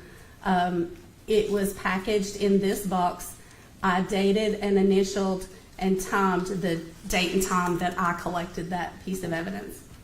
And those are your initials, I guess, MMC on it. Yes, they are. Would you make that an exhibit to your testimony? Yes. I'd ask you please to look at 461 paren 1. Please tell us what 461 paren 1 is. This is that same screwdriver that was placed as a marker. This is the inside of the box that you just saw, the outer box in the previous photo. This is how it was packaged on the inside. Would you make that an exhibit to your testimony? Yes. Would show you Exhibit 334 and ask if you can identify it.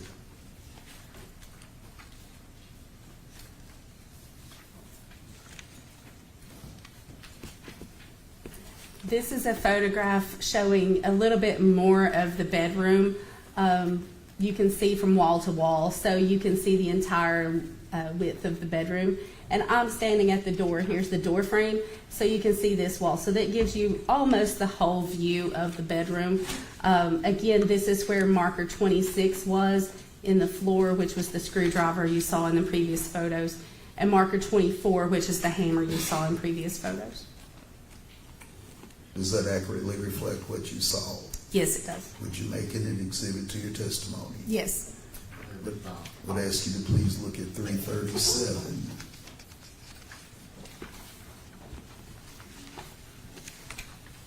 .337 is just a photograph that pretty much has the entire bed.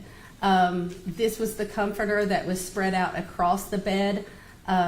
It wasn't like made, it was just in a wad on top of the bed, but it did cover marker 24. So this is just a close-up of that bed where marker 24 was. You collected that hammer, did you not? Yes, I did. Would you make that an exhibit? Does it accurately reflect what you saw that morning? Yes, it accurately reflects after we got in and moved things, because the comforter I did have to move the comforter to see marker 24. Would you make that an exhibit to your testimony? Yes. I would also ask you to please look at exhibit 457. Ask if you can identify it. 457 is the outer packaging of marker 24, which was the hammer that you previously saw on the bed as marker 24. It is dated and the collection time and my initials that I collected it at 1:15 p.m. Would you make that an exhibit to your testimony? Yes, I will. Ms. Allen, would you please find that box for us?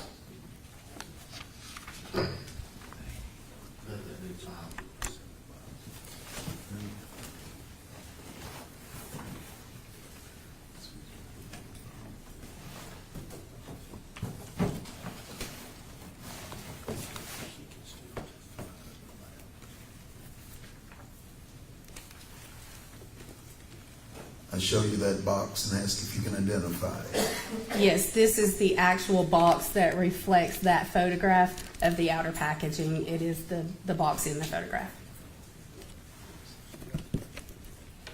Your Honor, at this time, I would like for her to be able to open that box up. Do you have some gloves? Miss Allen's always prepared for that.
Just lift that or show that, please. Is that the item that you found inside that home in what we call bedroom number 3?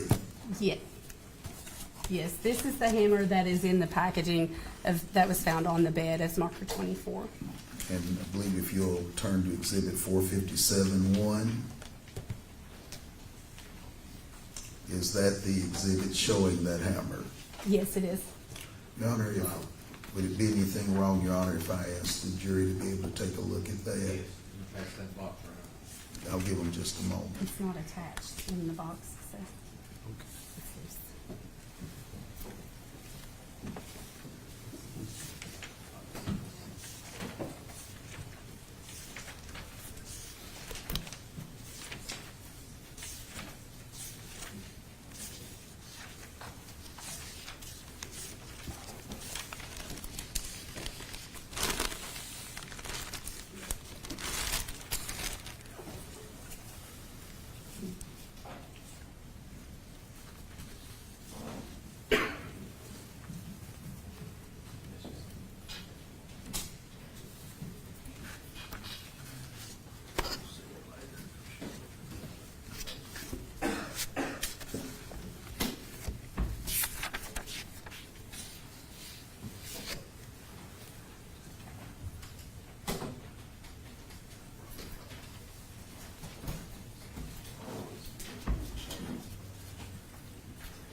See if you can find it.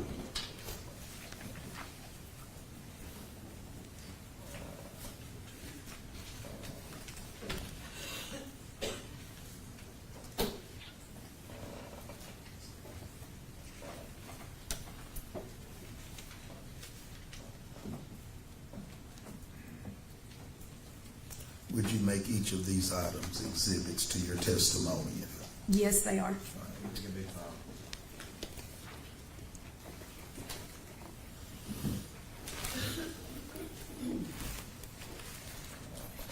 I would ask you now to please look at exhibit number 360.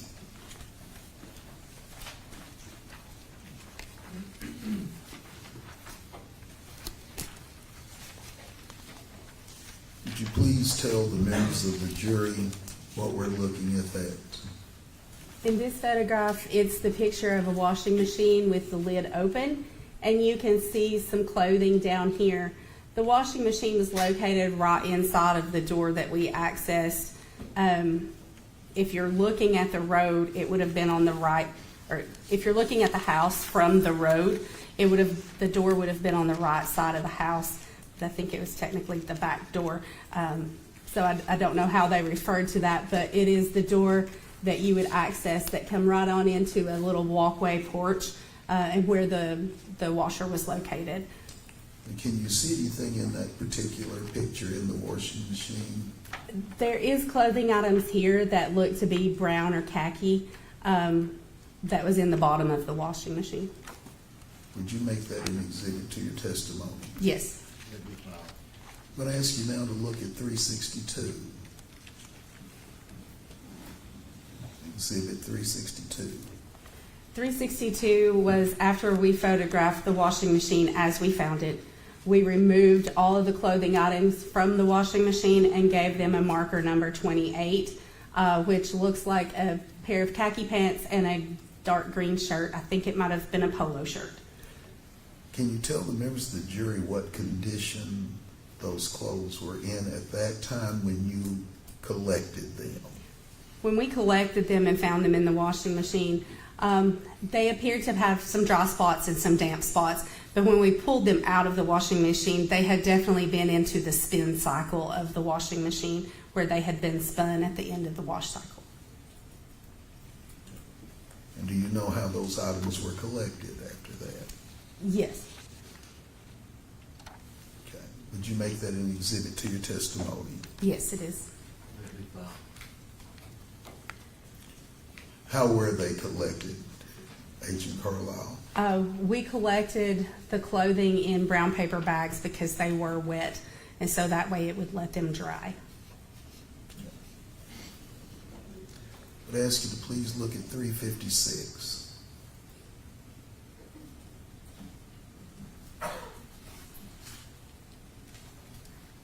This is marker 28 of the clothes that was found in the washing machine, and one of our team members was holding up the pants so that they could get a good photograph of the entire length of the pants.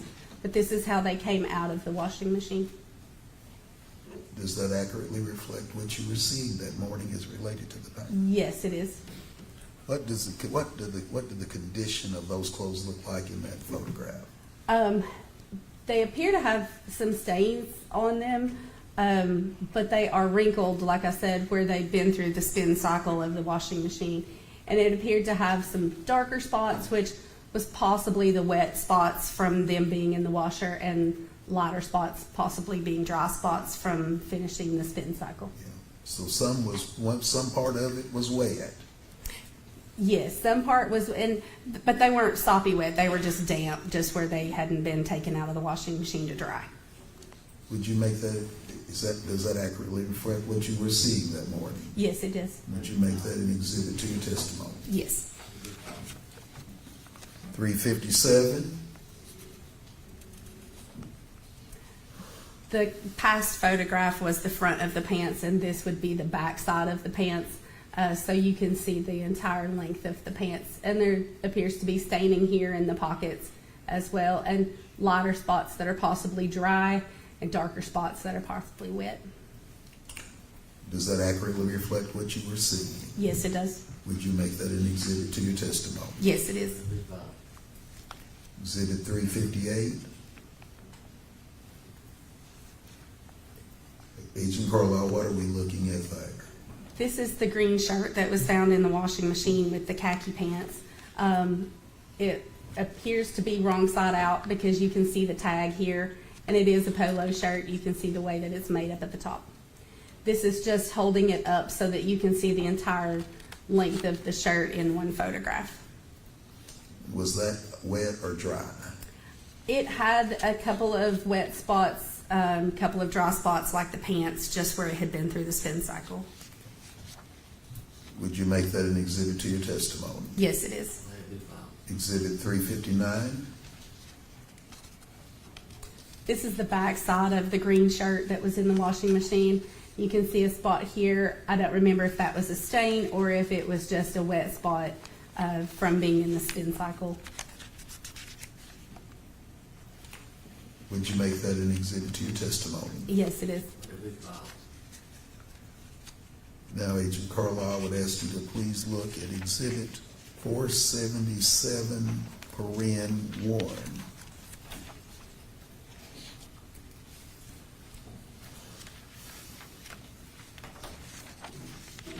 These photographs were made after it came back to the lab, so I was not present for these photographs, nor did I take these photographs. But this is the same khakis and the green shirt from the washing machine once it got back to the lab to be analyzed. Now, would you look at Exhibit 477?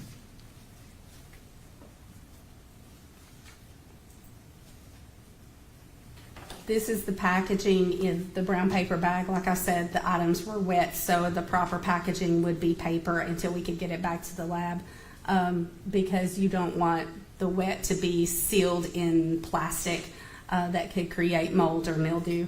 So it was packaged into a brown paper bag, and on this bag you can see marker 28 that it was the clothes from the washing machine, the date, the time that I collected it, and my initials.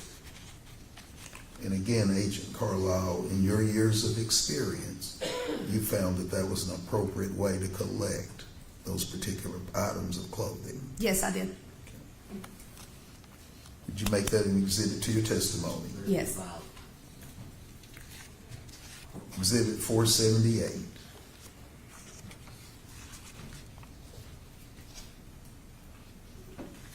Would you please tell the members of the jury what that is? This is paper bag packaging for a pipe that was found in the bedroom. My best recollection, that pipe was found underneath the bed.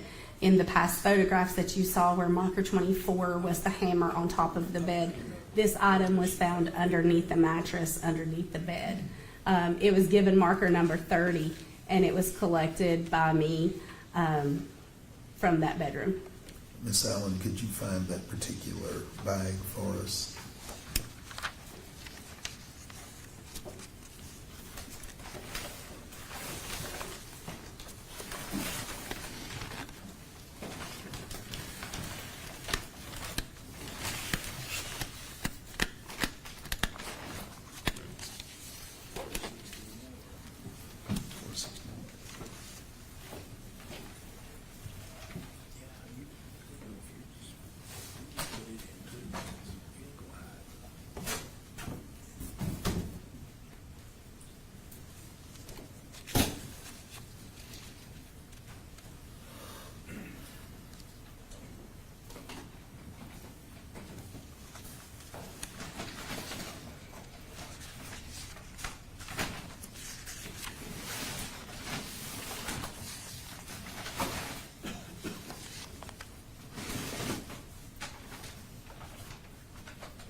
Thanks, we're gonna pull it. Thank you very much, Robert. Miss Allen, and I hate while you're down there that would you also look for 461. Ms. Carlisle, is that the packaging that you are watching on the screen? Yes, this is the actual packaging of the photo that you can see. Would you make that an exhibit to your testimony? Yes, it is. And then I'm 78, right? 478. That'll be entered. I'm also going to ask you to look at 461. It's the box. Would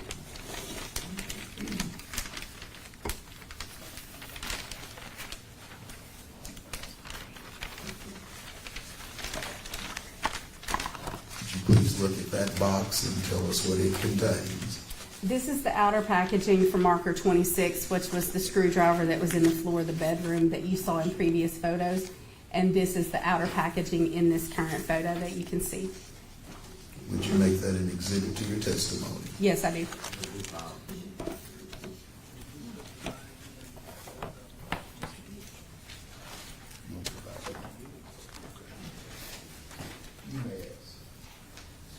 All right, it's 12 o'clock. Are lunches here yet? Yes, no? All right, we'll start. They're not here yet, so go ahead. Thank you. Hello, Ms. Carlin. Hello. 26 years. Yes. And in this particular situation, it sounds like that you were somewhat training Special Agent Isaac to be a team lead. Is that fair? No, I was co-team leading with Kim Lowe, who took over my team for a couple of years after I come off crime scenes. Okay.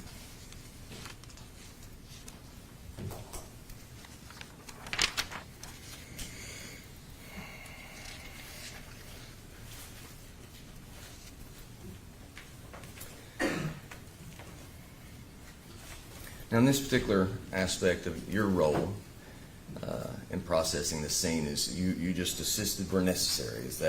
That's kind of what I got out of it. Is that an oversimplification? Yes, I assisted Kenna with collecting evidence. I assisted Kim with measuring and documenting.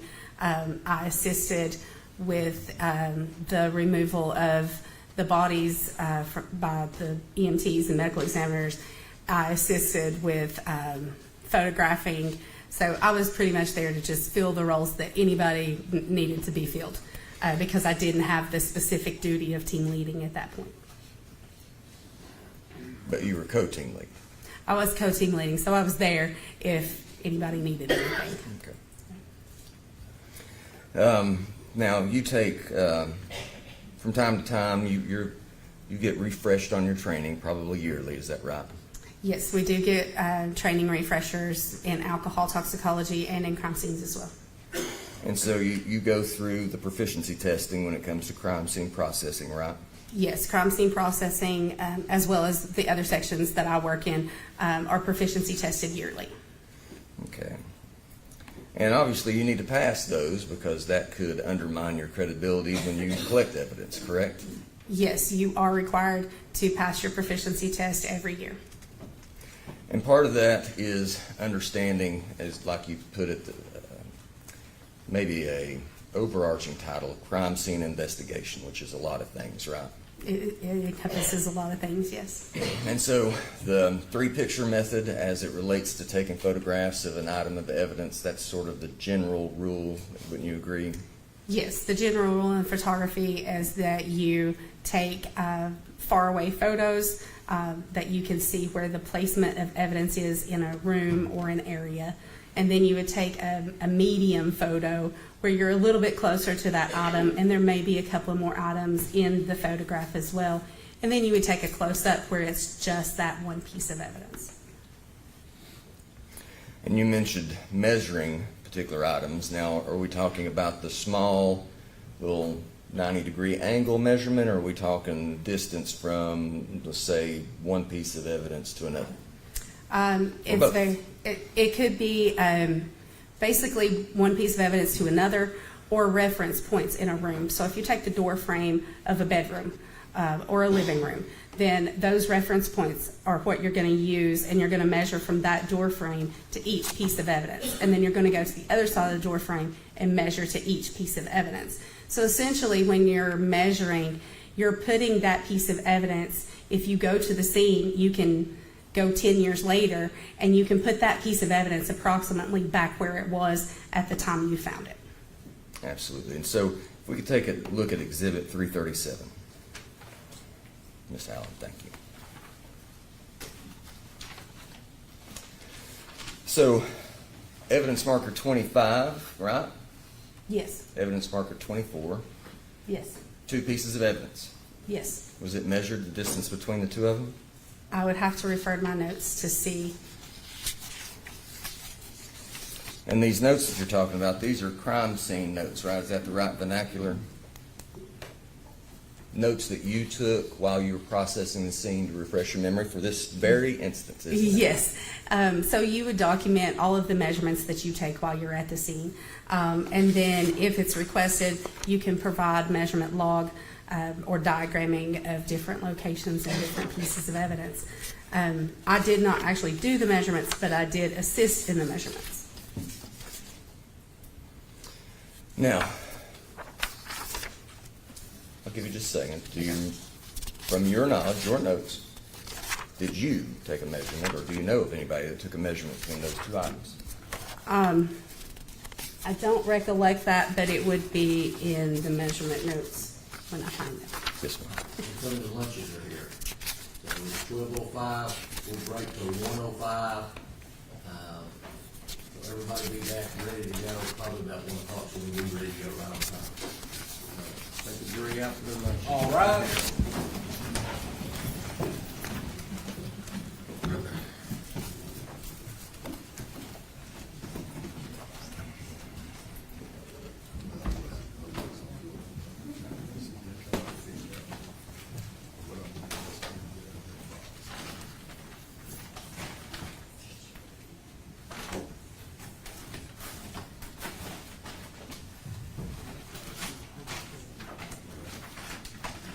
Everybody's probably back by 1:05.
Which makes no sense.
Okay, we had stopped, if I remember correctly, when we were talking about the distance between marker 25 and 24. Did you happen to find that measurement? I did. Kim Lowe did the measurements. I assisted. She actually used a technique of measuring that was not to a reference point of door frames and triangulating it to a piece of evidence. What she did was take measurements of all 4 walls at a 90-degree angle into the evidence of at least 2 walls. And because it was on the bed, she took a height measurement. So there's not a distance between the 2 pieces of evidence, but each piece of evidence is measured to at least 2 walls. How about this? Is what you're saying that she used this special method so she could tell us exactly where exhibit 25 was, and then she used the same method to tell us where 24 is? Is that what you're saying? Yes, that is correct. She did not relate the 2 in a measurement, but she has separate measurements to put both pieces back on the bed where they approximately were. All right. And you were looking through crime scene notes and some other material, I guess, that you've got there to help refresh your memory. Is that right? Yes. Okay. And we sort of made fun of that, but that's the whole purpose behind them, right? They're It to is. help refresh memory. The whole time we're at a scene, we take notes from what time we get there to what we did, what we see anybody else doing, what time we leave, anything pertinent that we might need to remember a year, 5 years, 10 years down the road. Right. I mean, shoot, you've probably done hundreds of toxicologies for DUI cases and stuff since then, haven't you? I've done 10,000s of them. Yeah, Yes. yeah, exactly. So, when you're filling out these crime scene notes, then, as you've been trained to do, you're trying to make it accurate, right? You want to make sure that if you're taking a time down, that it's the right time, correct? Yes, we do use approximations because somebody's watch might be a minute different, but it is an approximated time, which is pretty close to the real time. Right. Yes. And so, and various other things, measurements, if that was important, you write down important things, don't you? Yes. And you do that so that you can remember them. We talked about that, but let me rephrase it. So we want to be accurate, right? We want to be Yes. detailed. We want to have Exactly. those details in that document, because after 10,000, toxicology tests that you've done, it's hard to remember everything, right? Yes. All right, and so we want it to be complete. We don't want to leave special details out. I mean, those details become super important 4 years down the road, like they would be in this case, isn't that right? Sometimes you don't know about a detail if it would be important or not. I've had details that I've written down that weren't important, but then I've had details that I thought, oh, this didn't mean anything, but it ended up being important. So you do it to the best ability that you can. However, suppose that there was a standard operating procedure on a specific type of evidence. Surely you would document something like that, wouldn't you? We do document all of the standard operating procedures. We do have standard operating procedures for crime scenes, crime scene collections, and presumptive testings.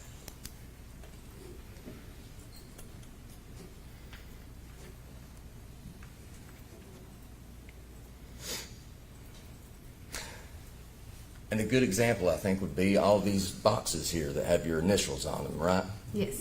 The timestamp that you were writing on those when you collected them, all that's an example of what we're talking about, isn't that right? Yes. Once you collect something, you document the packaging with a date, a time, an initial, and certain other things like an agency case number, where the evidence was, what particular piece of evidence it was. So you document what you can on that bag. And the CSI team has its own set of acronyms for these types of details so that you can take quick notes, right? It does depend. can give you Some an things example we if do you have like. acronyms for, but some things we don't, so we actually have to write them out. So like SBPB, 1-SBPB, that means one sealed brown paper bag, right? That is exactly right.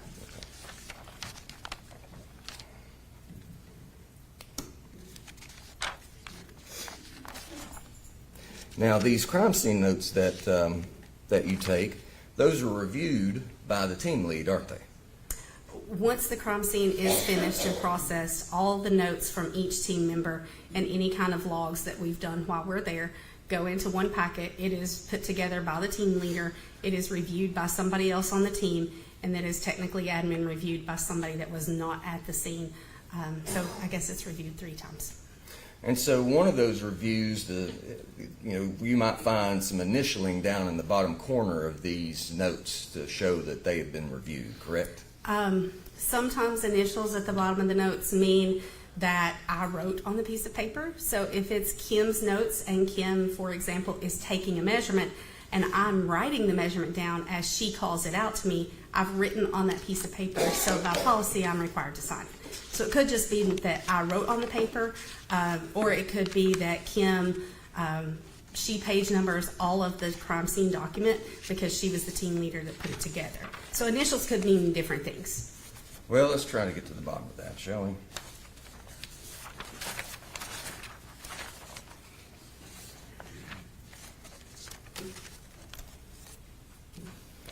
I'm going to hand you some documents here, or Mr. Music is. Let me show this to the DA's office like I'm supposed to. Yes, sir.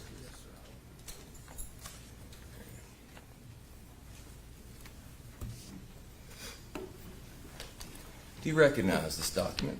Those are my notes, yes. And when you know that they're your notes because your initials are up in the top right-hand corner, correct? Yes, and that is my handwriting as well. Yes, absolutely. And so there appears to be some sort of nomenclature of a time there, maybe a date and time. Is that what that is? What are all those numbers under your initials? So policy is that each page of the notes that we take at the scene will have a date on them and a lab number once we're provided the lab number, my initials and a page number. So let's say, for example, in this paper, I had 4 pages of notes while I was at the crime scene. So I have page 1 of 4, 2 of 4, etc. But the 22200, etc., that's the case number for this case. Is that what that is? Yes, that's Okay. the TDI crime lab case number that it's given once we get back to the laboratory to submit evidence. As you're trained to do for these types of notes, correct? Yes. Let's see here. Is that a fair and accurate reflection of the notes that you took that day? Now, granted, there's some highlighting there, and I apologize. I got a little happy with the highlighter, but other than the highlighted aspect of it, is that a fair and accurate reflection of your 4 pages of notes? I mean,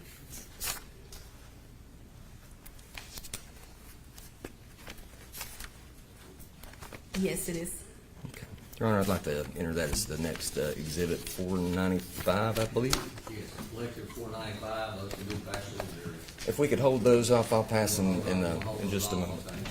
Thank you. 495. On the Carlisle notes, crime scene notes. So, Ms. Carlisle, what is now Exhibit 495, I'd like to draw your attention to page 4. These are the next. Page 4? Yes, ma'am. Okay. And I'm going to try to adhere to what the judge is wanting to do. I'm going to skip to line 2. Okay, I'm going to read that to you. It says, and I quote, between mattresses, comma, box spring, back room. Isn't that correct? Yes, that's what it says. Okay, on line 3, it says collected all khakis, correct? Yes.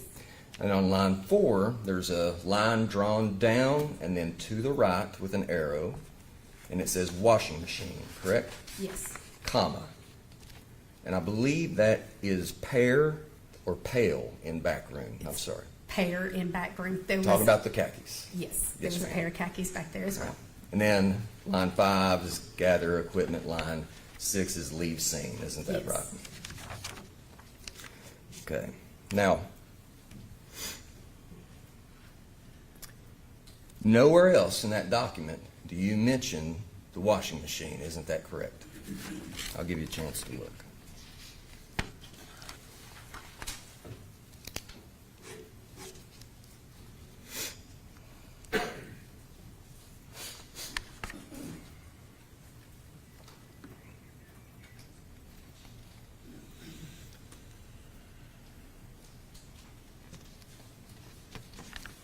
The only thing that I mention in my notes is helping search the house in the back bedroom, which is the same bedroom where the hammer was found, which was marker 24.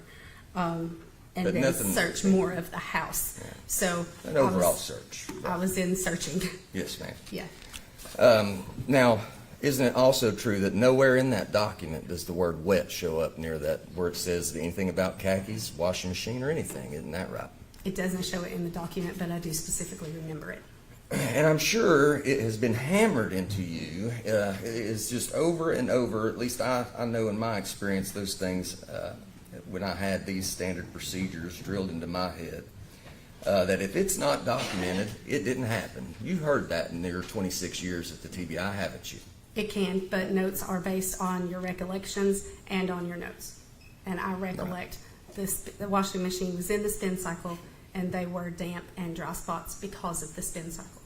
Now, would it surprise you that the lady that helped you collect that evidence, Kenna Isaac, said that the items were not wet because the standard procedure for collecting wet items was not adhered It's to? just saying, you can't refer to what somebody else said.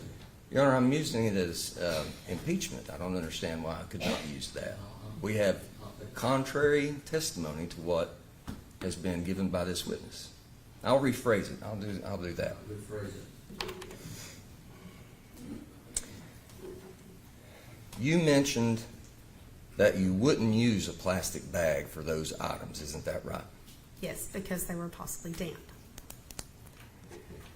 If Kenna Isaac disagreed with that assertion, if her testimony was that the standard operating procedure for collecting that evidence was to place it in a plastic bag, is she wrong? Is she It was lying? not placed in a plastic bag. That's correct. That is correct. But if that is what the standard operating procedure of the TBI is she wrong about that? No, so if you have a piece of wet evidence that's soppy, dripping wet, and could seep through the paper bag, then you would put it in plastic until you could get back to the lab, put it in a drying room to let it dry completely, and then packages into the paper bag. And your specialty for the TBI is toxicology, correct? Yes. It's not DNA. No.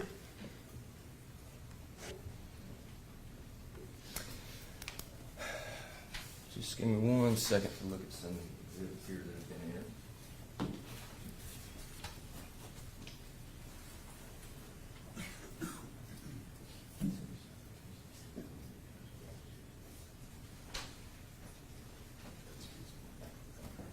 Ms. Allen, would you be as kind as to put 360 on the screen, please? Now, as part of your crime scene investigation training, we talked about the 3-picture rule, so I don't belabor that anymore, but we've got this particular photograph here, Exhibit 360, right? Yes, that's correct. And so what we don't really have is timing. It's hard to say when this particular picture was taken, but isn't it true that there's not a photograph directly over top looking at the clothes in the washer before they were collected, before they were touched? I would have to go through all the photographs to see, but I haven't seen one today in court. Okay. Nothing has been presented to you so far from the state as part of your testimony. Not directly into the washing machine. It may exist in the raw photographs, but I'm not sure if it is or not. Now, your testimony about the wrinkling and had been through the spin cycle, that's not scientific testimony. That's just lay witness testimony. Is that fair? Yes, it's not scientific. Most people know what clothes look like when they come out of the spin cycle of the washing machine. Right. Especially one with an agitator. I got the thing wrong earlier, but an Yeah. agitator that usually fills up completely with water, doesn't it? Depending on the water level that you have it set. And especially older models, I would think, isn't that right? It depends on the water level that you've got set. And a lot of the older models will cut off. You can't get the door open. Yeah. And the washing machine in and of itself, it wasn't collected, was it? No, There wasn't a picture of any standing water in the bottom of the tub?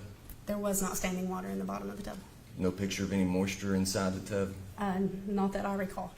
Wasn't tested with Blue Star to see whether there was any presence of blood anywhere inside the machine?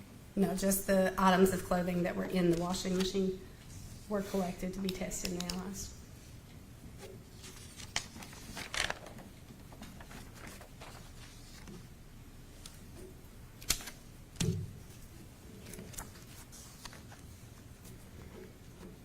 Now, I'm going to withdraw that before I go there.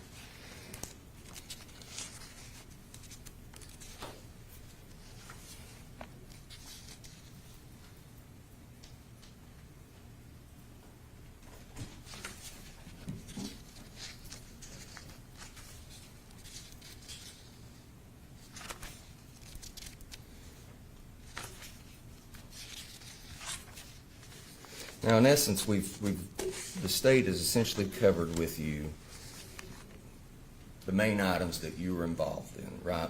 So you weren't involved with the gray truck outside, correct? No, I think they were documented at the scene, but then there was a vehicle that was brought back to the lab for processing, but I don't think it was gray. I think it was black. Yes, ma'am. They didn't process the Honda. You weren't involved in any of that. No, I think I maybe helped Kim with measurements, but that was all that was done at the scene, was documenting where the vehicles were on the property. Okay.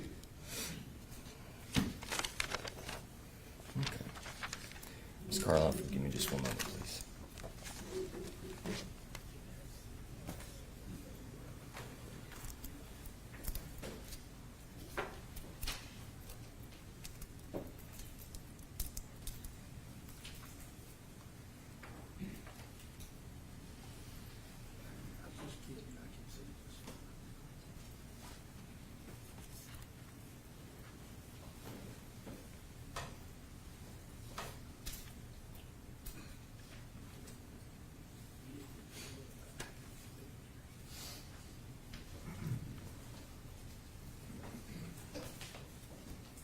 Thank you, Ms. Carlisle. I appreciate your time. Can you redirect from her? No, Your Honor. Is she free to go back to the lab?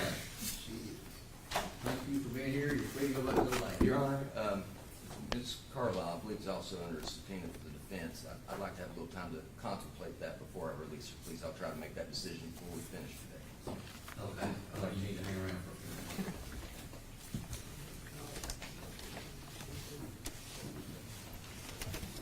Call your next witness, Dave.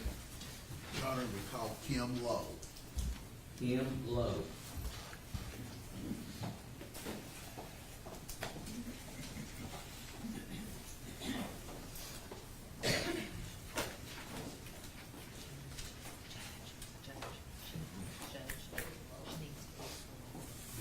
Is she with the deputy also? Yes, she is, Your Honor.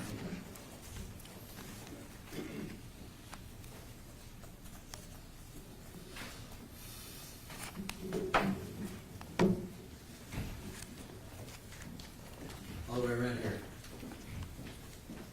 I need to swear you before you step out.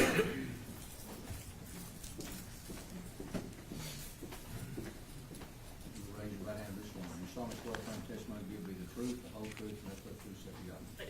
Watch your step right there. Get up here and get comfortable. Speak up so we don't hear you.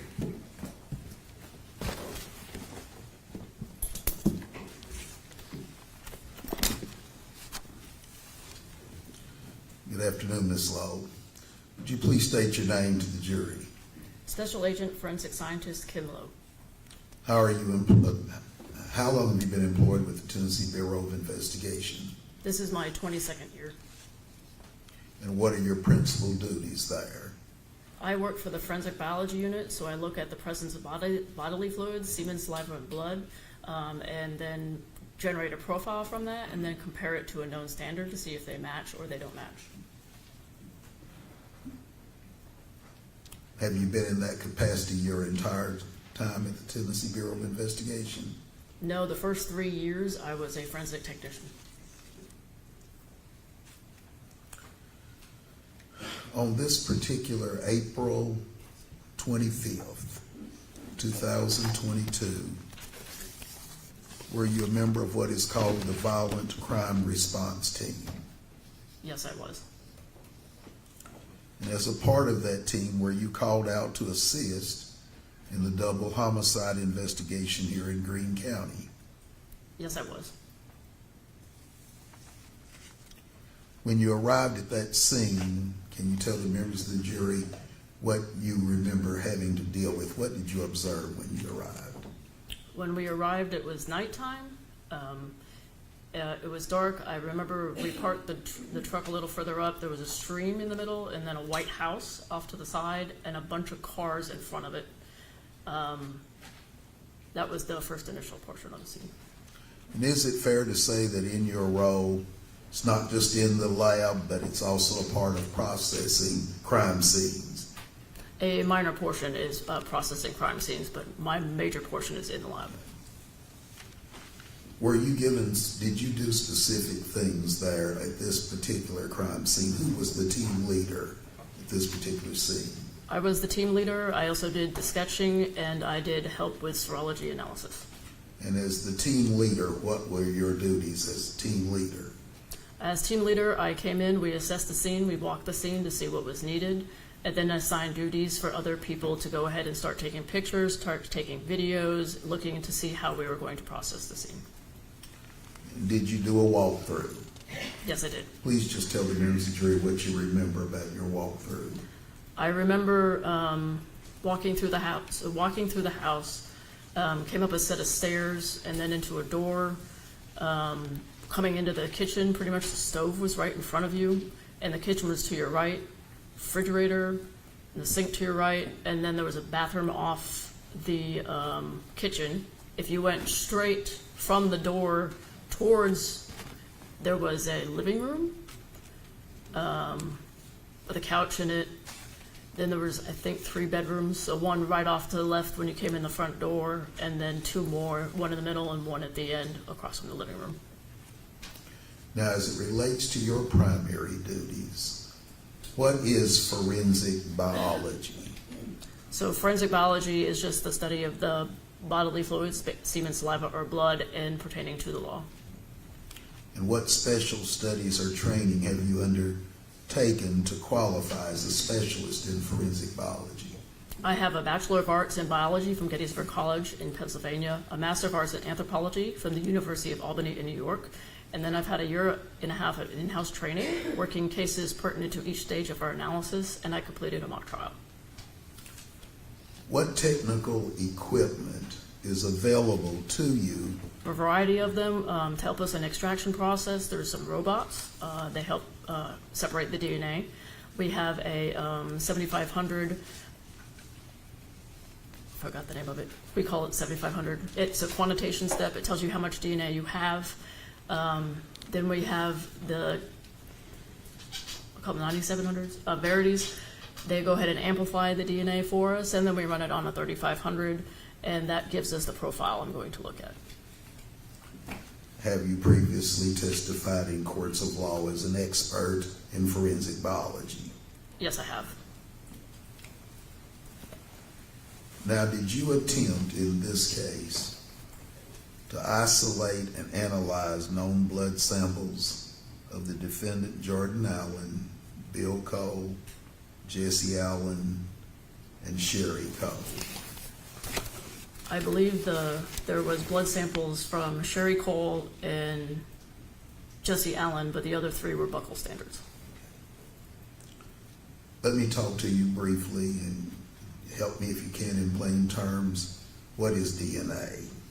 So DNA is a molecule that's in your body. You inherit half from your mom and half from your dad, but it makes you unique except for unique except for identical twins. They will have identical DNA. Where can DNA be found? So DNA is found in all aspects of our body. Again, in semen, saliva, and blood. So in blood, it's in the white blood cells. In semen, it's in the sperm cells. And just general saliva, you're looking at just general skin cells. Did you have a known standard for Bill Co? Yes, I did. I would ask you to please look at Exhibit 466.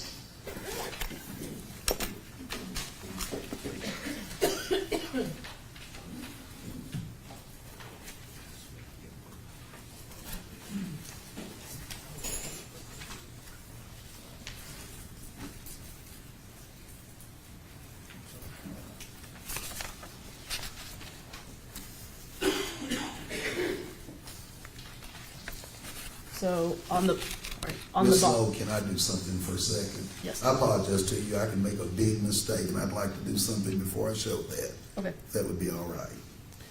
Did you prepare an official forensic biology report in this case? Yes, I did. I'd like to show you Exhibit 454. It will be behind you on the screen. And then I would ask you to look at page, if you can show her, page 13. Is that your signature on that report? Yes, it is. Would you make this report an exhibit to your testimony? Yes. It'll be filed. I would ask you please to look at 466. Exhibit 466, which will be placed on the screen, and ask if you can identify it. What is that an image of, Agent Lowe? So that's, there's a unique laboratory number that's associated with that case, and there, it has a unique exhibit number. In this case, for me, it's 21A, and that relates to elimination standard from Clarence William Cole. Plus, it's sealed with TBI crime tape, and it has my initials on the seal. Do you see a laser up there in front of you anywhere? Yes. So those are my initials on the seal. That's the unique laboratory number, and then down here, 21A is the exhibit number for this case. Would you make that an exhibit to your testimony? Yes. Let it be filed. I would ask you to look at, please, 466, paren 1, and ask if you can identify it.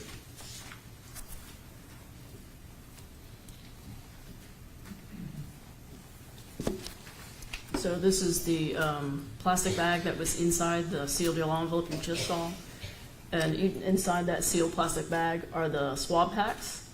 Again, unique laboratory number with the exhibit number and my initials, and those are the swabs that were inside the swab packs. Does that accurately reflect what it purports to be? Yes. Would you make that an exhibit to your It'll be testimony? filed.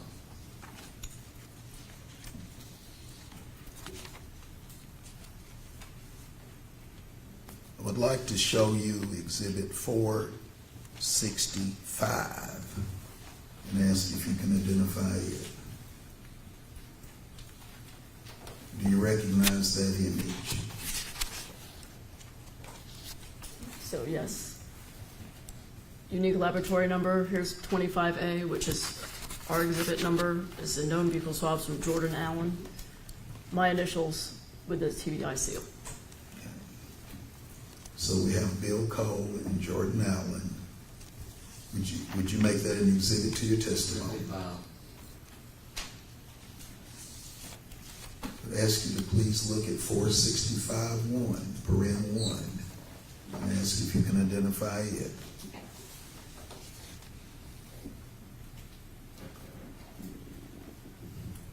I don't see my stuff. So this is the sealed plastic bag that's inside that sealed yellow envelope, and those are the swabs that were inside that. And what swabs were those? 25A belonging to Jordan Allen. Would you make that an exhibit to your testimony? Yes. Let it be filed.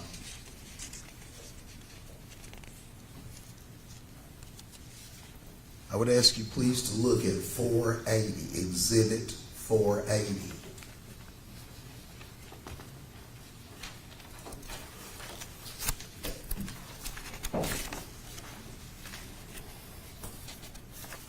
Are you able to identify that image? So yes, the sealed envelope. This is the unique laboratory number. 20A is the exhibit number from the lab, and it is the known blood standard from Jesse Allen. And again, my initials down here on the seal. Would you make that exhibit to your testimony? Yes. Let it be filed. I'd like to show you Exhibit 480, paren 1, and ask if you can identify it. So this is the half of the FTA card that's inside. It's got the unique laboratory number, the 20A that goes along with the exhibit, and then this is what it looks like inside that. There's two circles filled with RBS, and that's the cutting I took. Would you make it an exhibit to your testimony? Yes. It'll be filed. Then I'd like to show you Exhibit 482.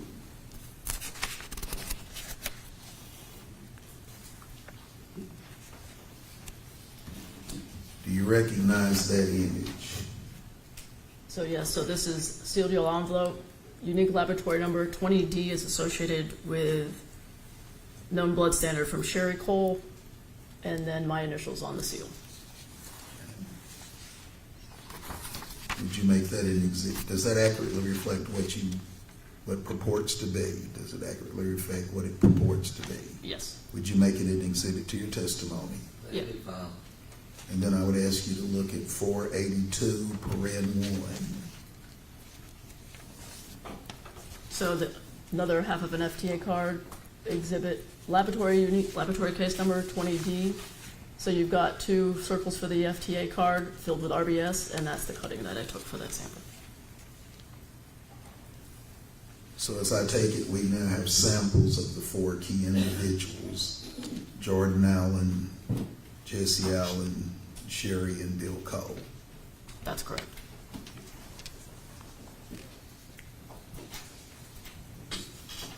I would ask Now, you. you want that filed? Yes, Your Honor, I do. Thank But you. it'll be filed.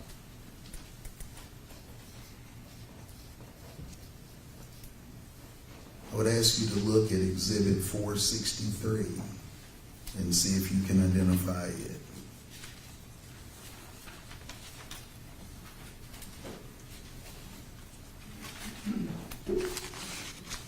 So this is a sealed brown paper bag that was collected on scene and then brought back to the lab. We've given it our exhibit 4A through 4Js. That's what's inside of it, but the bag itself is just exhibit 4.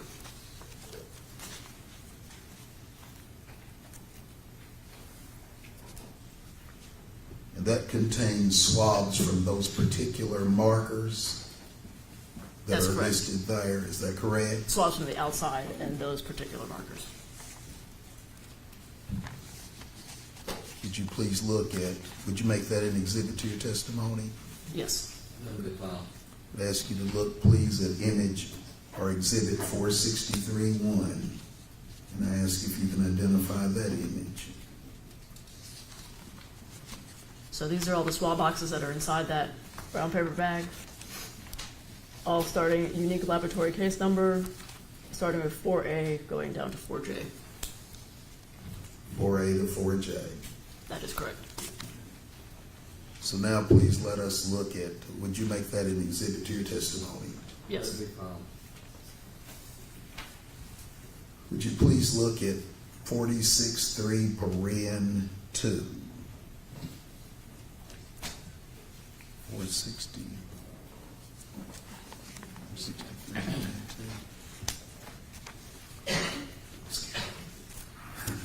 So this is one of the swab boxes. This is exhibit 4A, which are swabs from grass and marker number 2.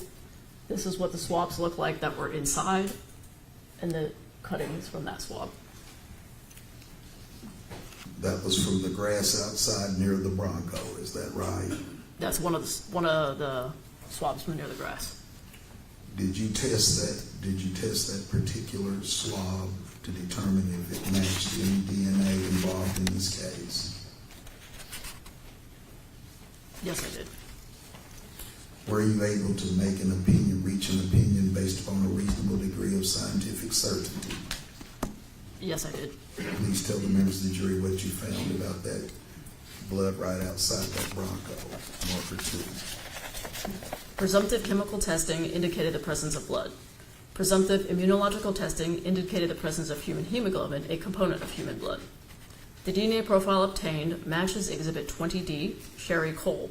Therefore, Exhibits 20A, Jesse Allen, 21A, Clarence William Cole, and 25A, Jordan Allen, are excluded as being contributors to the profile. The probability of randomly selecting an unrelated individual who would be included as a contributor of the DNA profile as one in a number greater than the current world population for the African American, Caucasian, and Southwestern Hispanic population. That was Sherry Allen that matched that. Is that correct? Sherry Cole. Sherry Cole. Yes, thank you. Would you make that an exhibit to your testimony? Yes. Would you please look at 463, paren 3? You recognize that image? Yes. So this is our exhibit, swabs from grass, marker number 8.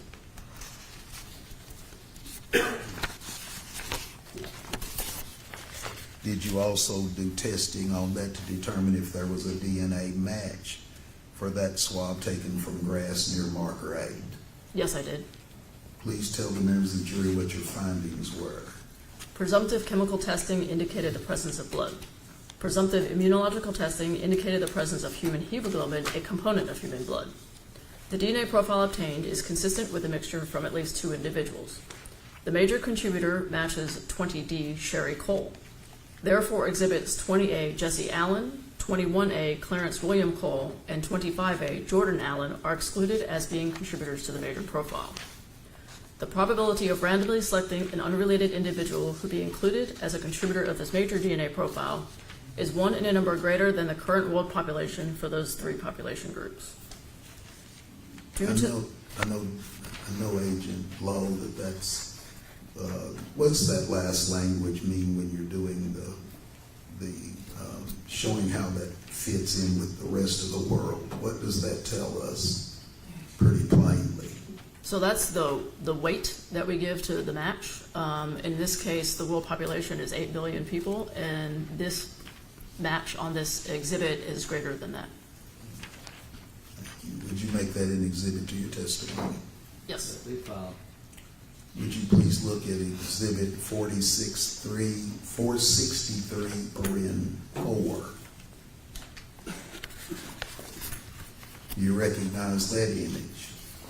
Yes, so the unique laboratory case number up here, 4C, and my initials.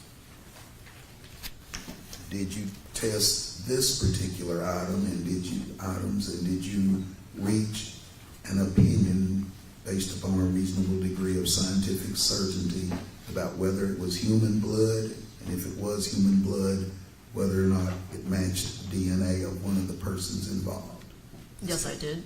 Please tell the members of the jury what you found. So this is another marker near swabs from the grass.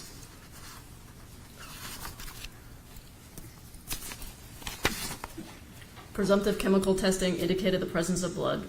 Presumptive immunological testing indicated the presence of human hemoglobin, a component of human blood. The DNA profile obtained matches 20D Sherry Cole.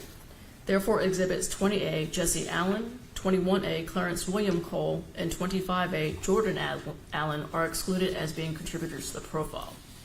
The probability of randomly selecting an unrelated individual who be included as a contributor to the profile is 1 in a number greater than the current world population for those 3 population groups.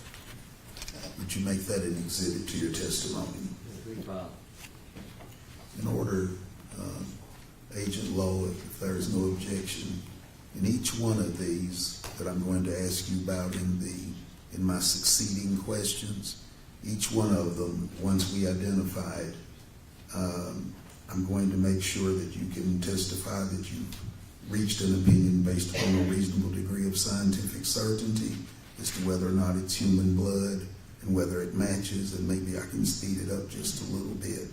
If you can agree that that's what you were looking for when you saw the particular swabs. Would that be all right? That's fine. All right.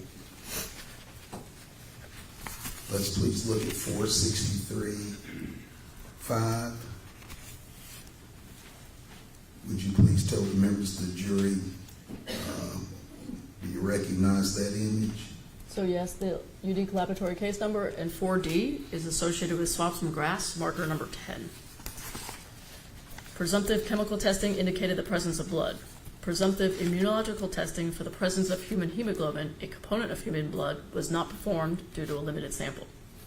The DNA profile obtained matches exhibit 20D Sherry Cole.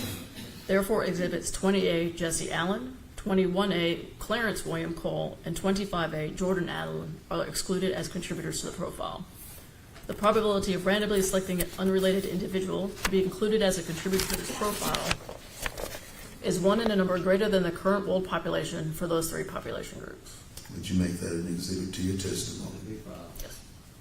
Same for 463, paren 6. Would you please look at it? Yes, so this is exhibit 4E. 4E is swabs from grass near the Bronco, marker number 6. Presumptive chemical testing indicated the presence of blood. Presumptive immunological testing indicated the presence of human hemoglobin, a component of human blood. The DNA profile obtained is consistent with Exhibit 20A, Jesse Allen. Therefore, Exhibits 20D, Sherry Cole, 21A, Clarence William Cole, and 25A, Jordan Allen are excluded as being contributors to the profile. The probability of randomly selecting an unrelated individual who be included as a contributor to this DNA profile is 1 in a number greater than the current world population for those 3 population groups. Would you make that an exhibit to your Be testimony? filed. Yes. 463-7. This is Exhibit 4F. 4F are swabs from a rock near the Bronco, which is marker number 6. And what did you find? I did not work this exhibit. You did not. I did not. Would you look at 463-8? This is Exhibit 4G, which are swabs from the wheel and lower car body of the Bronco, which is marker number 7. You did not perform an examination on this one, did you? That is correct. And when we do just in case, on your report, when you're calling out, say, a 4C or 4D, would you let the members of the jury know what that is and how it's kind of shown on your report? I am. Would you please look at 463-9? So this is Exhibit 4H.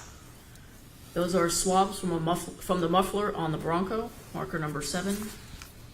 I also did not work this exhibit. You did not perform an exam on this one. Correct. Please tell the members of the jury on these where you did not perform an exam, what went in your decision making. So I was trying to do locations for areas of where the RBS was. I took some from this location and some from this location to see who may be present and who the blood might belong to.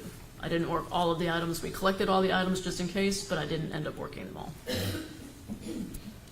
We'll ask you to please look at 463, paren 10, and ask if you can identify it. This is Exhibit 4I, which is related to swabs from the grass near the Bronco, which is our marker 11. Presumptive chemical testing indicated the presence of blood. Presumptive immunological testing indicated the presence of human hemoglobin, a component of human blood. The DNA profile obtained matches 20A, Jesse Allen. Therefore, Exhibits 20D, Sherry Cole, 21A, Clarence William Cole, and 25A, Jordan Allen are excluded as being contributors to the profile. The probability of randomly selecting an unrelated individual who would be included as a contributor to the DNA profile is 1 in a number greater than the world population for those 3 population groups. Would you make that an exhibit to your testimony? Yes. I'd ask you to please look at Exhibit 463, paren 11. So this is Exhibit 4J. At one point in time, either during swabbing or during cutting, the swab broke. 4J is associated with swabs from driver front tire of the Bronco, our marker 20. Presumptive chemical testing indicated the presence of blood. Presumptive immunological testing indicated the presence of human hemoglobin, a component of human blood. The DNA profile obtained matches 20A, Jesse Allen. Therefore, Exhibits 20D, Sherry Cole, 21A, Clarence William Cole, and 25A, Jordan Allen are excluded as being contributors to the profile. The probability of randomly selecting an unrelated individual who would be included as a contributor to the DNA profile is 1 in a number greater than the current world population for those groups, 3 groups. Would you make that an exhibit to your testimony? Yes. Be filed. I'm going to ask you please now to look at Exhibit 464.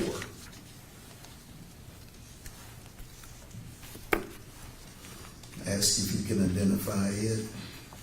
So this was collected on scene and put into a brown paper bag from all the markers from the scene from inside the house, and these markers are inside that, and given our Exhibit 5.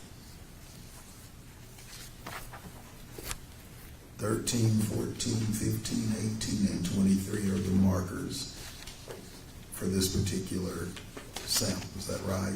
That is correct. Would you please, just as you did before, we'll try to keep it moving along as long as there's no objection. Would you please look at 464, paren 1? Do you recognize that image?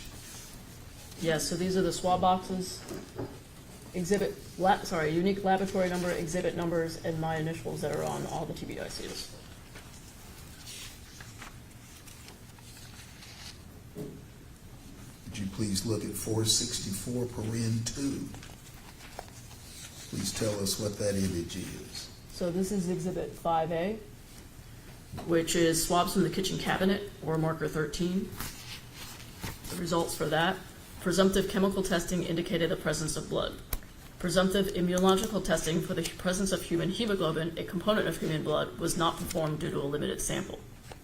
The limited DNA profile obtained is consistent with a mixture from at least 2 individuals, or at least one is male. Due to the limited profile obtained and the unknown number of potential contributors, this profile is inconclusive. It was inconclusive. That is correct. And I believe that came from, did you say the kitchen cabinet? That is correct.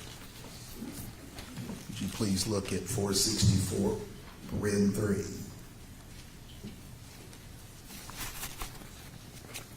So this is Exhibit 5B, which is swabs from the couch, or marker 14. Were you able to make findings based upon that sample? Yes. Presumptive chemical testing indicated the presence of blood. Presumptive immunological testing indicated the presence of human hemoglobin, a component of human blood. The DNA profile obtained matches Exhibit 21A, Clarence William Cole. Therefore, Exhibits 20A, Jesse Allen, 20D, Cherry Cole, and 25A, Jordan Allen, are excluded as being contributors to the profile. The probability of randomly selecting an unrelated individual who would be included as a contributor of this DNA profile is 1 in number greater than the current population for those 3 population groups.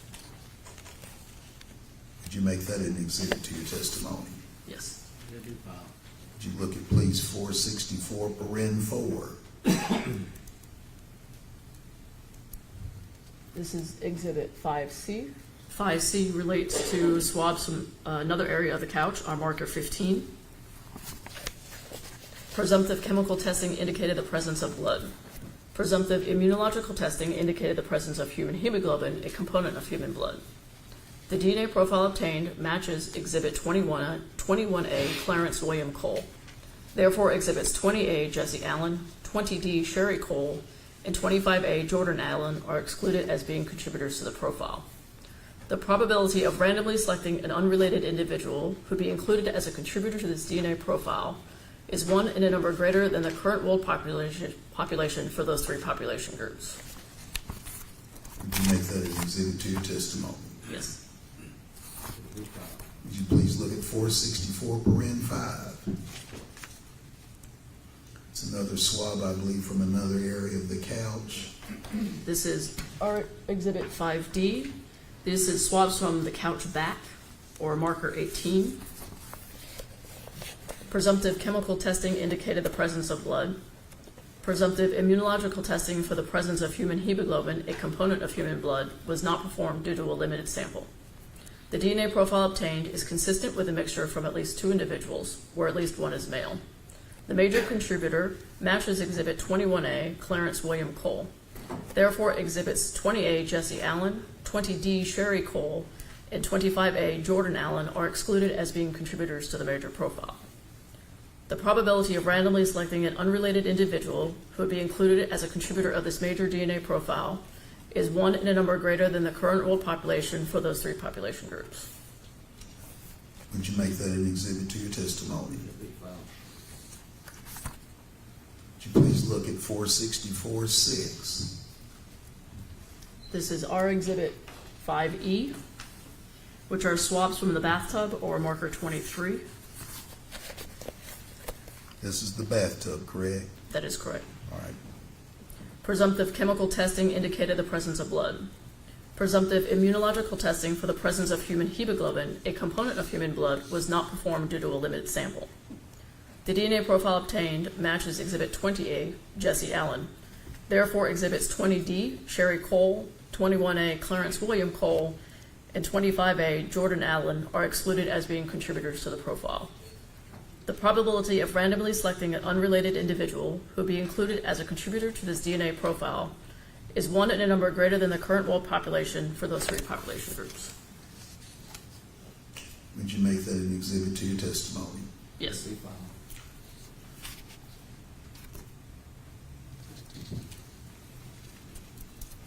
I'm going to ask you please to look at Exhibit 471.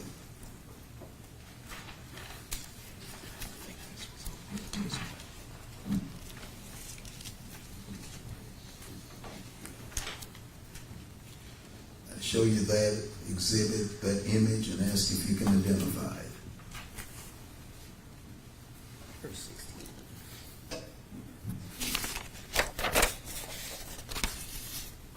Can you get it? I This don't want to get in trouble with the judge. unique, I was having a hard time. This is unique laboratory case number.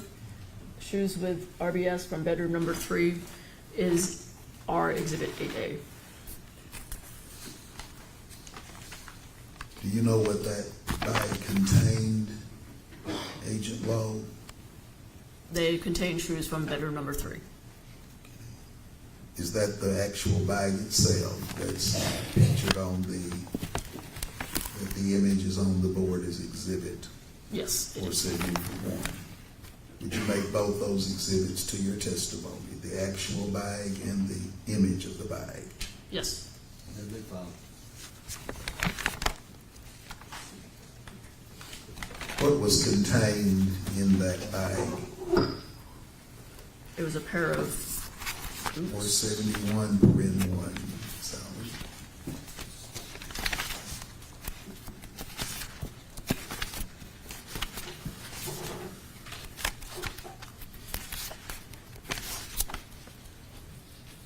It was a pair of tan boots, Brahma boots, steel-toed, USA Men's 10.5.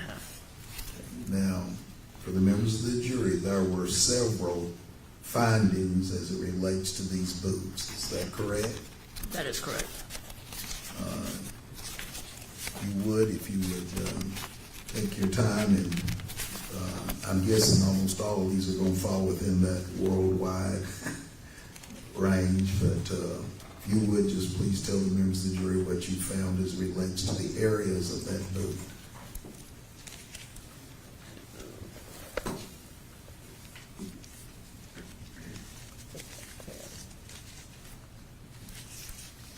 So the left shoe,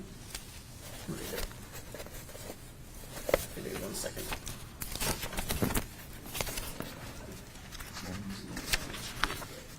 Miss, we're going to get you some gloves. And we're going to let you take the boots out. They're going to make it easier for you to describe what you will find.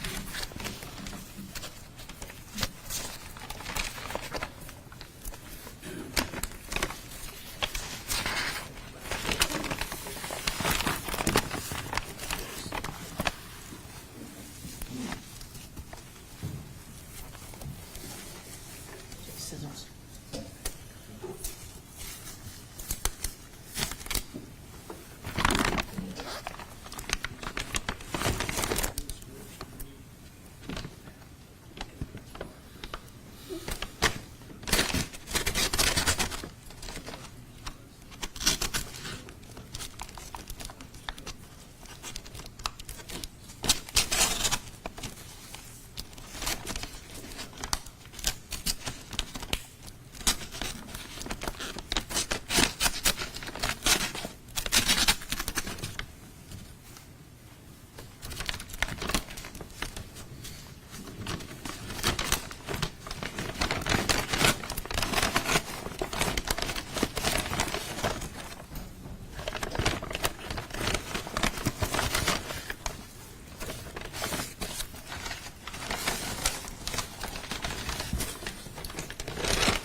Agent Lowe, I believe you were able to find blood on various areas of those boots, and you were able to make opinions based upon a reasonable degree of scientific certainty about the areas where you found human blood on those boots.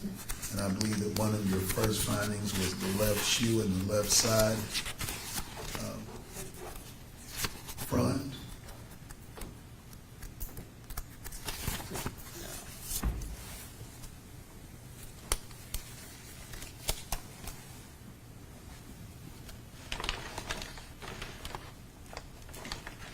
So the left shoe, left side front.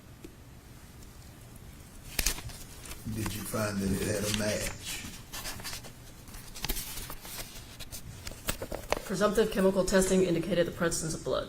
Presumptive immunological testing indicated the presence of human hemoglobin, a component of human blood. The DNA profile obtained is consistent with Exhibit 20D, Sherry Cole. Therefore, Exhibits 20A, Jesse Allen, 21A, Clarence William Cole, and 25A, Jordan Allen, are excluded as being contributors to the profile. The probability of randomly selecting an unrelated individual who would be included as a contributor to this profile is 1 in a number greater than the current world population for the African American, Caucasian, and Southwestern Hispanic populations.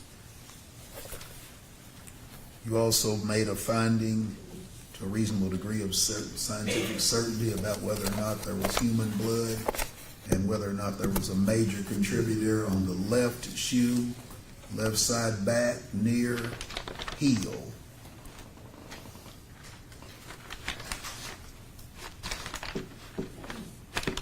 Back here, where it says number 2 on the back of the shoe. Presumptive chemical testing indicated the presence of blood. Presumptive immunological testing for the presence of human hemoglobin, a component of human blood, was not performed due to a limited sample. The DNA profile obtained is consistent with a mixture from 2 individuals, at least 2 individuals.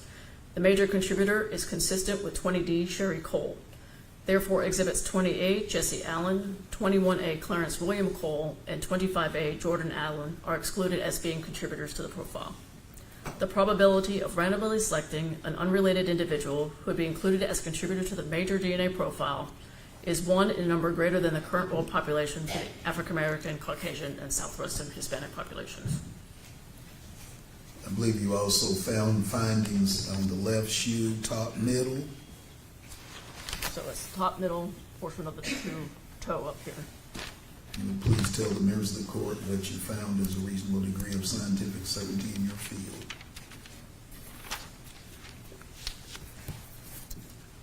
Presumptive chemical testing indicated the presence of blood. Presumptive immunological testing for the presence of human hemoglobin, a component of human blood, was not performed due to a limited sample. The DNA profile obtained is consistent with a mixture of 2 individuals. The major contributor is consistent with Exhibit 20D, Sherry Cole. Therefore, Exhibits 20A, Jesse Allen, 21A, Clarence William Cole, and 25A, Jordan Allen, are excluded as being contributors to the major profile. The probability of randomly selecting an unrelated individual who would be included as a contributor to this major DNA profile is 1 in a number greater than the current world population for those 3 population groups. The minor contributor profile is consistent with 20A, Jesse Allen.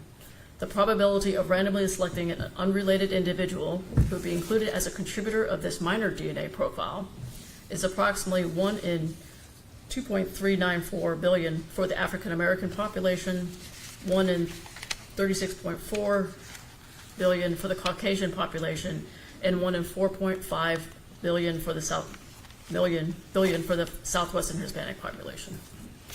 Sorry. And I believe, did you not have one more finding for that left shoe?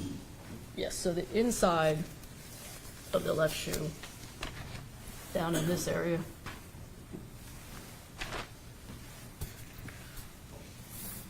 presumptive chemical testing indicated the presence of blood. Presumptive immunological testing for the presence of human hemoglobin, a component of human blood, was not performed due to a limited sample. The DNA profile obtained is consistent with a mixture from at least 2 individuals, where at least 1 is male. The major contributor is consistent with Exhibit 20A, Jesse Allen.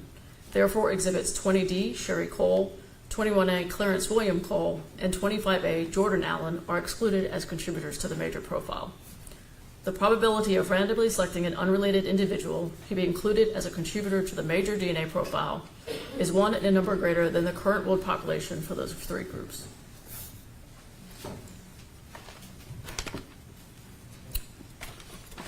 So on, Yes, go ahead. so on the right shoe, we're looking at the toe of the right shoe.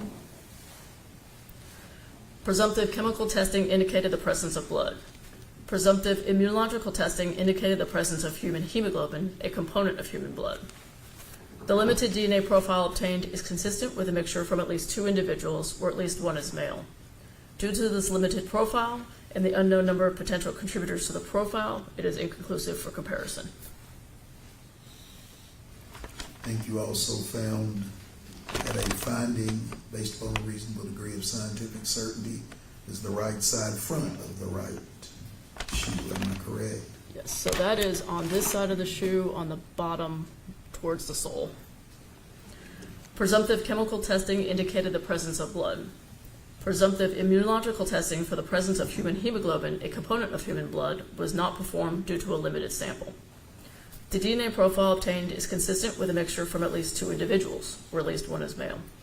The major contributor is consistent with 20A, Jesse Allen. Therefore, exhibits 20D, Sherry Cole, 21A, Clarence William Cole, and 25A, Jordan Allen are excluded as contributors to the major profile. The probability of randomly selecting an unrelated individual who be included as a contributor to this major DNA profile is 1 in a number greater than the current world population for those 3 groups. I think you had one more finding is related to that right shoe. So, see where number 3 is? Kind of up in here near the laces, that's the 3rd area. Presumptive chemical testing indicated the presence of blood. Presumptive immunological testing for the presence of human hemoglobin, a component of human blood, was not performed due to a limited sample. The DNA profile obtained matches 20A, Jesse Allen. Therefore, exhibits 20D, Sherry Cole, 21A, Clarence William Cole, and 25A, Jordan Allen are excluded as being contributors to the profile. The probability of randomly selecting an unrelated individual who would be included as a contributor to this profile is 1 in a number greater than the current world population for those 3 population groups. And then finally, you had, as it relates to these shoes, you found, I think what you listed as inside heel and tongue of shoe.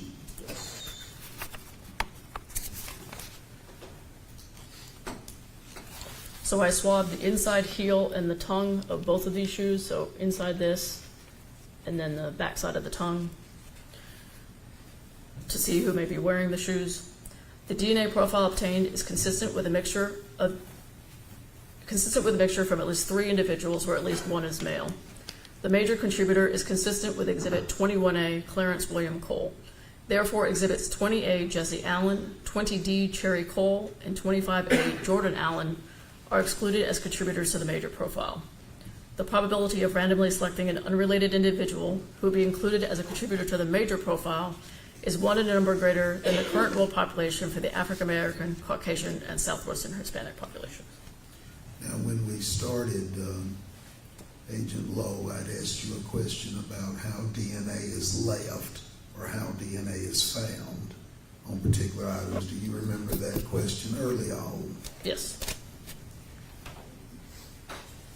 The fact that Bill Cole's DNA is found there where the inner tongue of heel, inner part of the shoe, does that necessarily mean he was the last wearer of the shoes?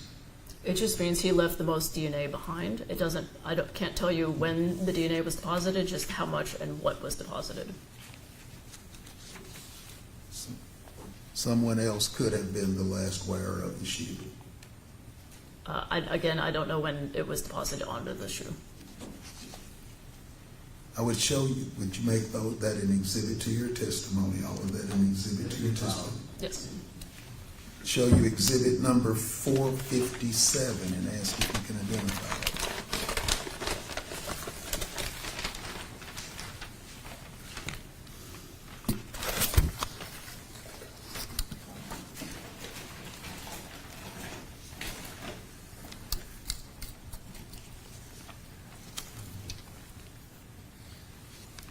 So the unique laboratory case number, this is our exhibit 11A, which is the hammer from bedroom number 3.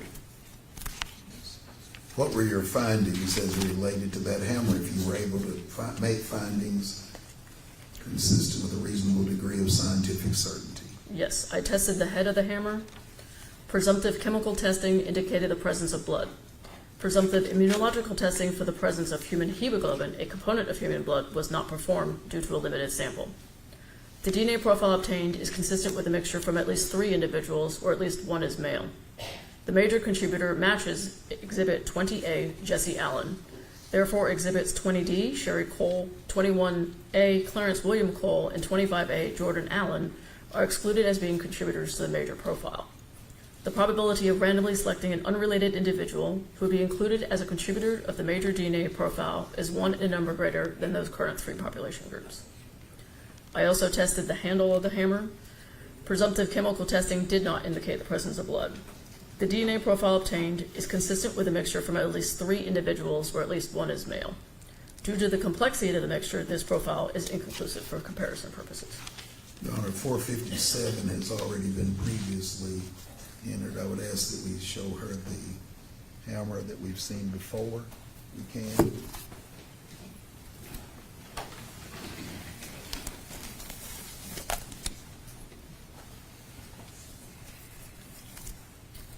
I think you said the major contributor was Jesse, is that right? Jesse Allen? That is correct, on the head of the hammer.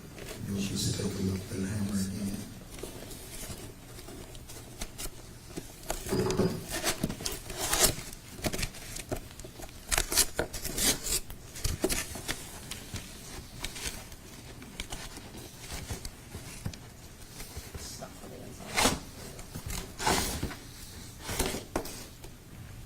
So I tested the head portion and then the handle portion, which is this portion down at the bottom.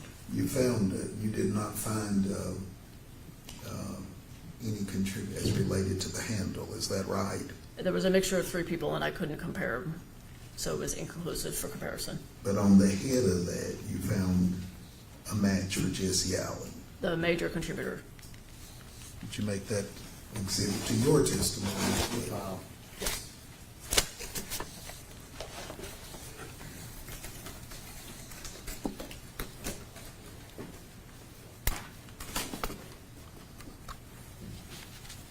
Show you exhibit 334 and ask if you can identify it.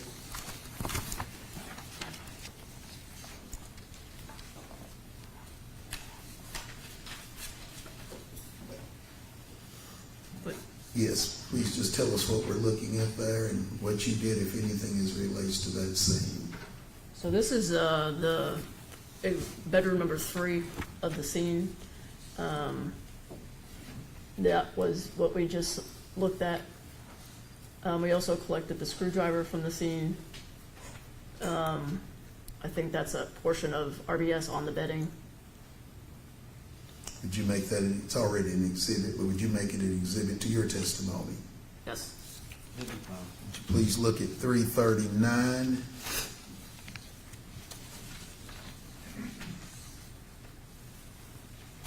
So that was the RBS towards the RBS on the bedding that was closer to the window.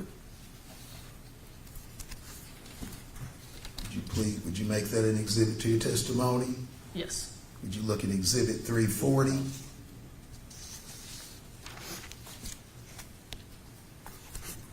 That's just a closer up picture of the same stain. Would you make that an exhibit to your testimony? Yes. Would you please look at exhibit 462 and tell us what it purports to be?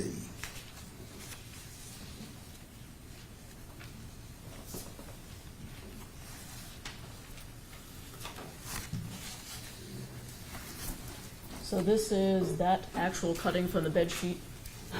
There's the marker number 25, and then the unique laboratory number with 12A, which is cutting from sheet from bedroom number 3.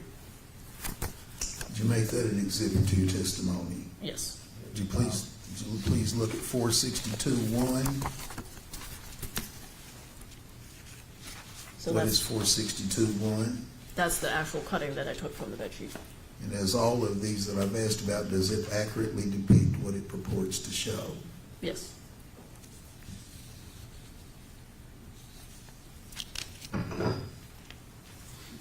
Did you test that particular item? I did test that particular item. Please tell the members of the jury what your findings were as it relates to that. Presumptive chemical testing indicated the presence of blood. Presumptive immunological testing for the presence of human hemoglobin, a component of human blood, was not performed due to a limited sample. Did you make that an exhibit to your testimony? I haven't finished yet. Okay, go ahead. The DNA profile obtained is consistent with a mixture from at least 2 individuals, or at least one is male. The major contributor is consistent with Exhibit 25A, Jordan Allen. Therefore, Exhibits 20A, Jesse Allen, 20D, Sherry Cole, and 21A, Clarence William Cole, are excluded as contributors to the major profile. The probability of randomly selecting an unrelated individual to be included as a contributor to the major DNA profile is 1 in a number greater than the current world population for those 3 population groups. Did you make that an exhibit to your testimony? Yes. Ask you to please look at 461.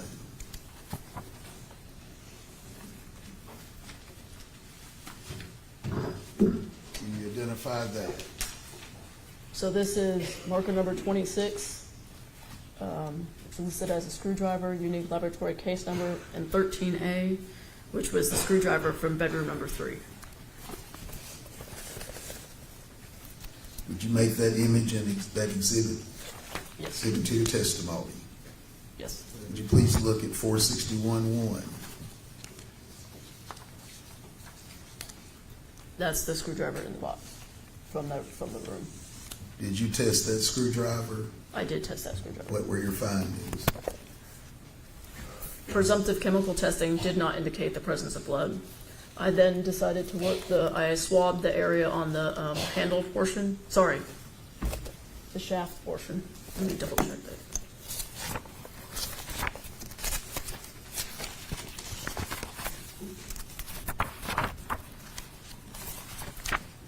So I worked the shaft portion, which is this portion, for DNA. A limited DNA profile, including at least 1 male, was obtained. Due to the limited profile, this profile is inconclusive for comparison purposes. Would you make that an exhibit to your testimony? Yes. Number 476, I would ask you to please look at exhibit 476. Do you recognize that image? Yes, so this is listed as khaki pants from bedroom number 3. Lab number, and it's 14A. Khaki pants and belt from bedroom number 3. Would you make that an exhibit to your testimony? Yes. Please look at 476-1.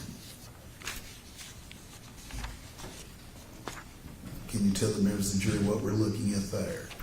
This is the pair of khaki pants and the belt that were in the bag that were in bedroom number 3. Did you test those pants? Yes, I tested both of the pants. Tested the pants and the belt. Please tell the members of the jury what your findings were. Both of the pants and the belt, presumptive chemical testing did not indicate the presence of blood. Did you make that an exhibit to your testimony? Yes. I would ask you to please look at exhibit 477.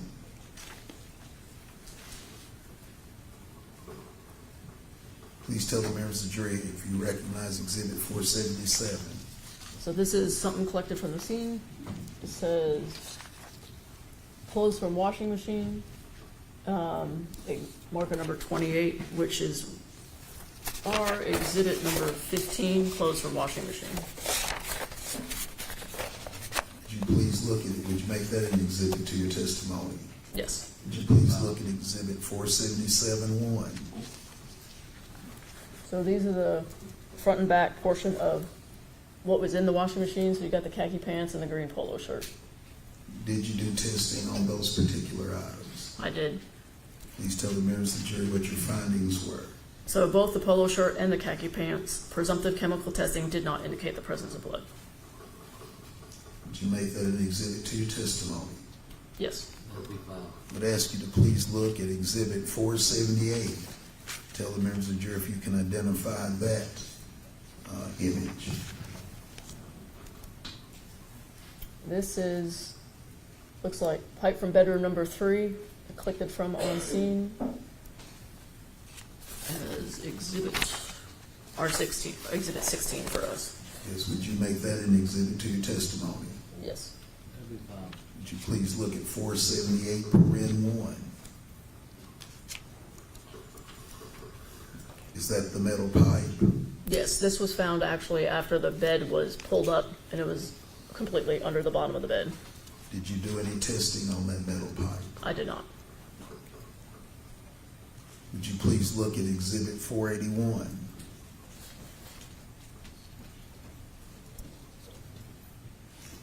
Can you tell the members of the jury what that image is? This is unique laboratory case number 20H. So 20H are pants from Sherry Cole. Would you please look at Exhibit 481, paren 1? Can you tell the members of the jury what that image is? This was the pair of pants from Sherry Cole. Based on the criteria that we've talked about earlier, did you test this as to whether or not whether there was human blood and whether there was a match? So I did not test this one for human blood. This one was tested for the presence of touch DNA. So they're looking for the presence of where somebody may have touched somebody else on that pair of on this instance on the pair of pants. I tested the back outside left leg below the knee. So back outside left leg in this area. So all I did was take 2 swabs, did a wet dry swab and just rubbed it on the pair of pants, and then I went through the DNA process. The DNA profile obtained is consistent with a mixture from at least 2 individuals, where at least one is male. Due to the limited profile obtained and the unknown number of potential contributors to the profile, this profile is inconclusive for comparison purposes. Would you make that an exhibit to your testimony? Yes. Would show you Exhibit 479 and ask if you can identify that image.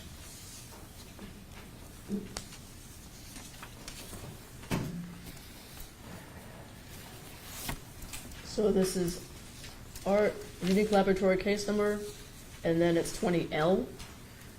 This was boots from Jesse Allen. I would ask you to please look at 479, paren 1.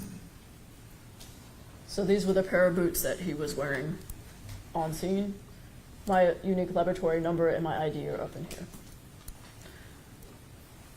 Where did you do any testing and what did you find? I did. I did test the bottom of the shoes to see if there was any blood present. Presumptive chemical testing did not indicate the presence of blood. I also tested the outside ankle area. So this portion on both of the shoes, you can actually see my little swab line. Portion of the shoes to see if anybody had touched that area. The DNA profile obtained is consistent with a mixture from at least 3 individuals, where at least one is male. Due to the complexity of the mixture, this profile is inconclusive for comparison purposes. Would you make that an exhibit to your testimony? Yes. Ask you to please look at Exhibit 473.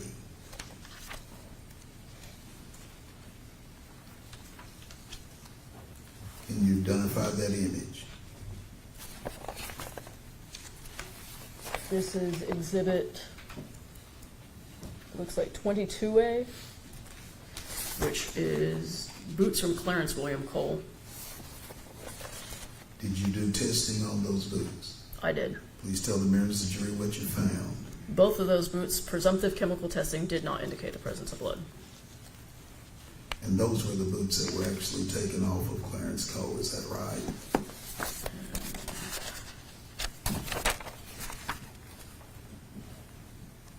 Yes, they were taken from him. Did you make that an exhibit to your testimony? Yes. Exhibit 474. Do you recognize that image? Yes, this is our unique lab number. The exhibit number looks like 23A. It's the shirt from Clarence William Cole.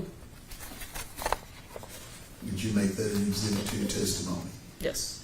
I would ask you to look, please, at 474, paren 1. Do you recognize that image? Yes, I do. This is the shirt that was in that bag. It's not my unique laboratory number right in here. Did you test that particular shirt? I did. I tested a few areas of this particular shirt.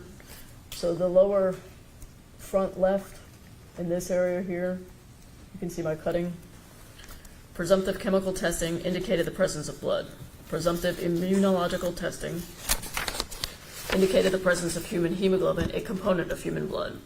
The DNA profile obtained is consistent with Exhibit 21A, Clarence William Cole. Therefore, Exhibits 20A, Jesse Allen, 20D, Sherry Cole, and 25A, Jordan Allen, are excluded as a contributor to the profile. The probability of randomly selecting an unrelated individual who would be included as a contributor of this DNA profile is 1 in a number greater than the current world population for those 3 population groups. Bill Cole had blood on his own shirt, his own blood on his own shirt. That's correct. Would you The please- front left shoulder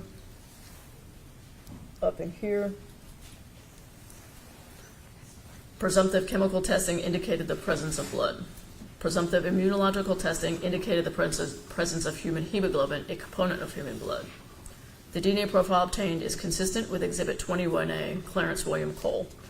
Therefore, Exhibits 20A, Jesse Allen, 20D, Sherry Cole, and 25A, Jordan Allen, are excluded as a contributor to the profile.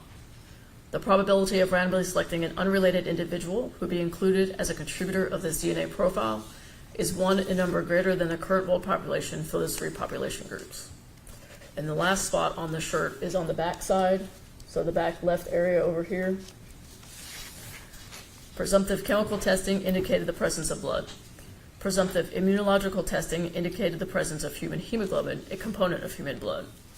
The DNA profile obtained is consistent with a mixture from at least 2 individuals, where at least 1 is male. The major contributor matches 21A, Clarence William Cole. Therefore, Exhibits 28, Jesse Allen, 20D, Sherry Cole, and 25A, Jordan Allen, are excluded as contributors to the major profile. The probability of randomly selecting an unrelated individual who would be included as a contributor to the major DNA profile is 1 in a number greater than the current world population for those 3 population groups. Would you make that an exhibit to your testimony? Be filed. Yes. Show you Exhibit 472.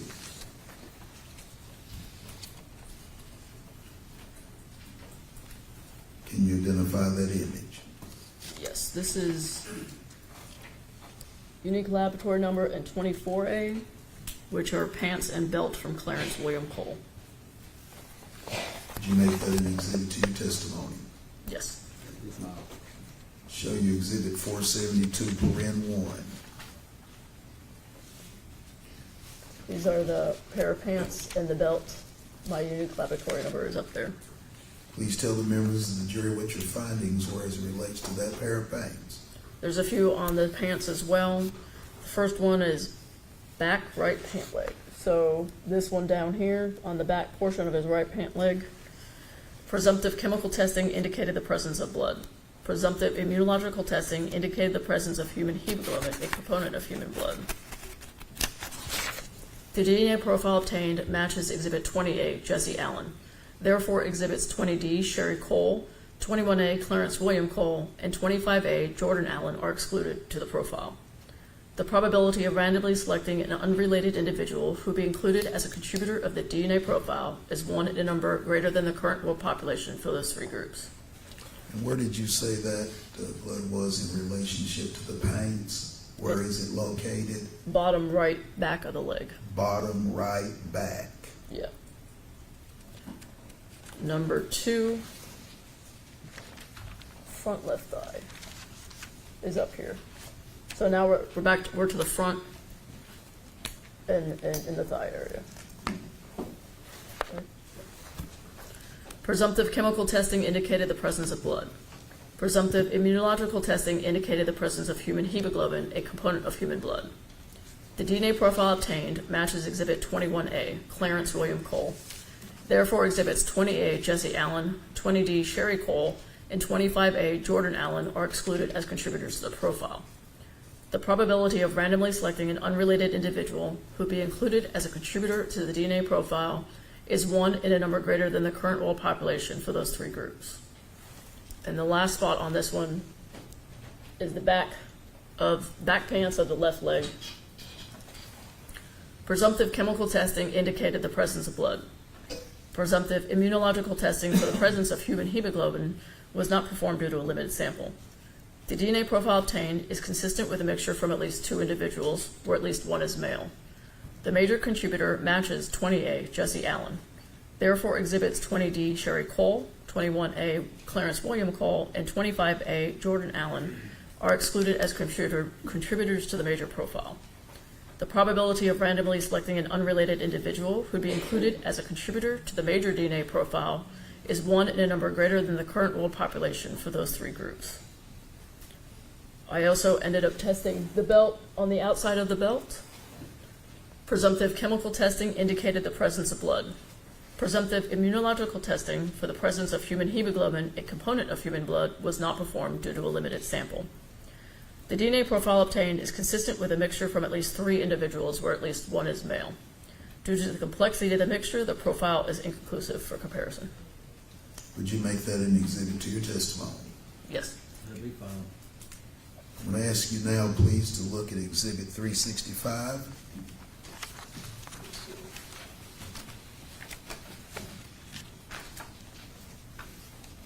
That is a photograph. Can you tell the members of the jury if you recognize that particular photograph? This is a truck we worked. It was originally on scene, and we brought it back to the lab to finish processing it in the lab. Would you please look at 360s? Would you make that an exhibit to your testimony?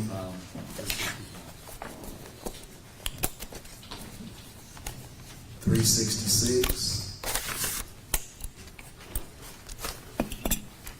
So to begin processing the truck, you go ahead and take photos of everything that's in the truck. And so this is one of the photos that we took at the beginning of the analysis of it, showing the front passenger. I'm sorry, I couldn't hear the last part. The passenger side, the front passenger side. You all did look at that particular part of the vehicle? We looked at all the vehicle. Yes. Would you please look at 367? It's We'll introduce 366. Yes, sir. I thought I'd try to save you some time by just calling them out. And then if I can remember at the end, I'm sure Mr. Collins will punch me and I'll be able to get them all in. 367. This is just another view of the front of the truck from the passenger side. And is that the way, what you found in that particular part of the vehicle? Yes, that's what it looked like when we opened the door. Would you please look at 368?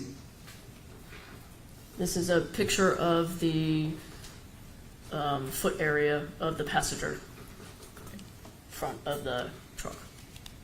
It accurately depicts what it shows. Yes, that was how we found it. 369. Pair of boots that were sitting on the front passenger seat. And is that actually how you found it? Yes. Would you look at 370? This is the console area, so below the dash, in between the two driver and passenger area, but on the floor portion. And is that actually how you found it? Yes. Would you please look at 371? It's another view of, so it's looking at the seat of the front of the truck. So we're looking at, those are the boots that are on the front passenger seat. So we're looking at the middle and then to the driver's seat. And again, does it accurately depict what you were seeing? Yes. Would you please look at 372? This is a picture of the back of the truck. Back seat of the truck.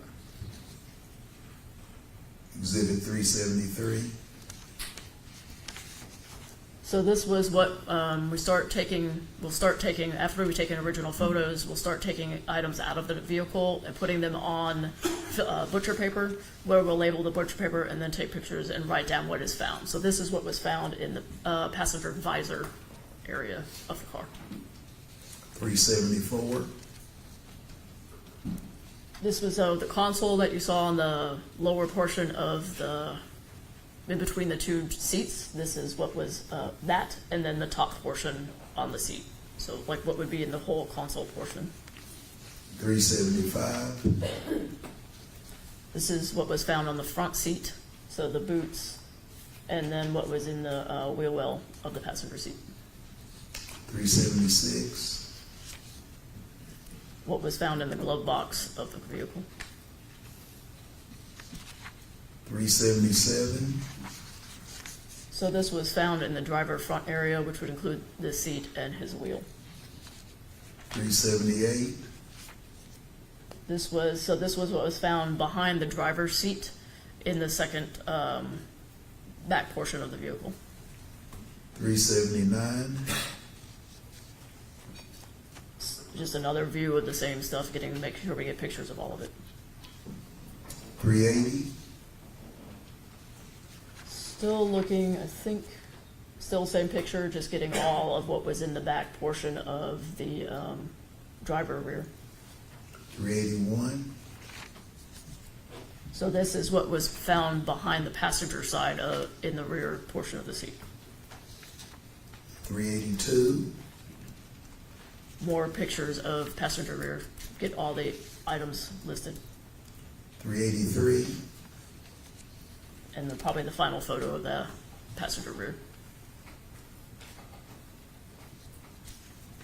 384, We're back to the passenger front of the vehicle.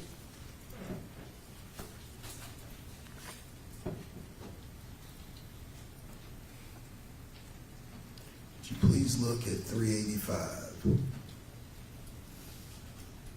This is a receipt from Little Caesars found in the front passenger portion of the vehicle. you have your laser with you? Yes.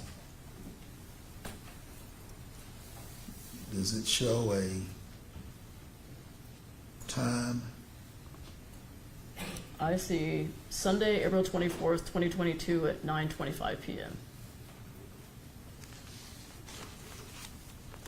Does it show what was purchased?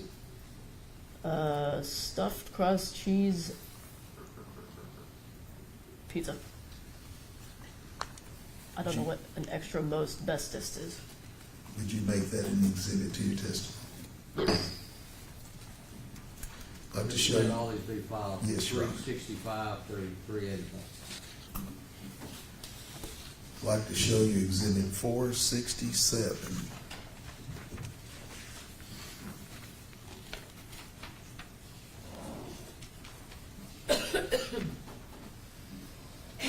That is the package portion of the Little Caesars receipt. So put it inside a brown paper bag and collected it. And if you would, please look at 467, paren 1. It's the Little Caesars receipt from inside the bag. Larger so that people can see it more clearly, is that right? Appears to be larger than the other one, just so people can see it more clearly. Okay. Would you make those exhibits to your testimony? That'll be fine. Yeah. Yes. I'd like for you please to look at exhibit 243.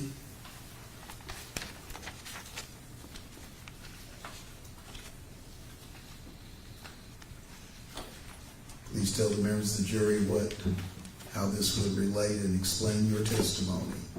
This is that is the house. So we originally arrived on scene where you couldn't see this portion of the house, so the front part of the house is back that way. And Bronco is like over here, and then those are the buttons. Exhibit 244.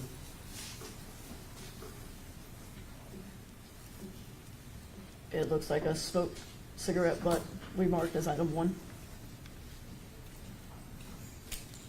Did you test any of those cigarette butts? I did not. Did you just tell the members of the jury what decision you made as related to that? I didn't, I was told that the, Objection, hearsay. Sustained.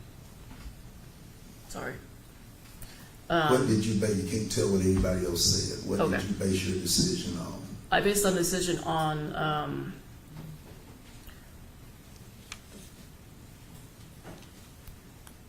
I didn't work it based on what I was told, on whose they may be. Exhibit 255. Can you tell the members of the jury what that is? This is the other cigarette butt at marker number 3. Exhibit 97.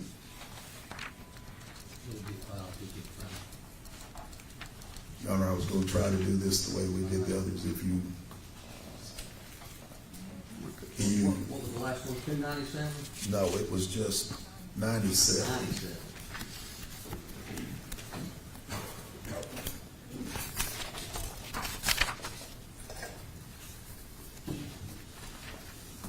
This is marker number 2. There are swabs from stain on the grass. 247. 246, I'm sorry, 246.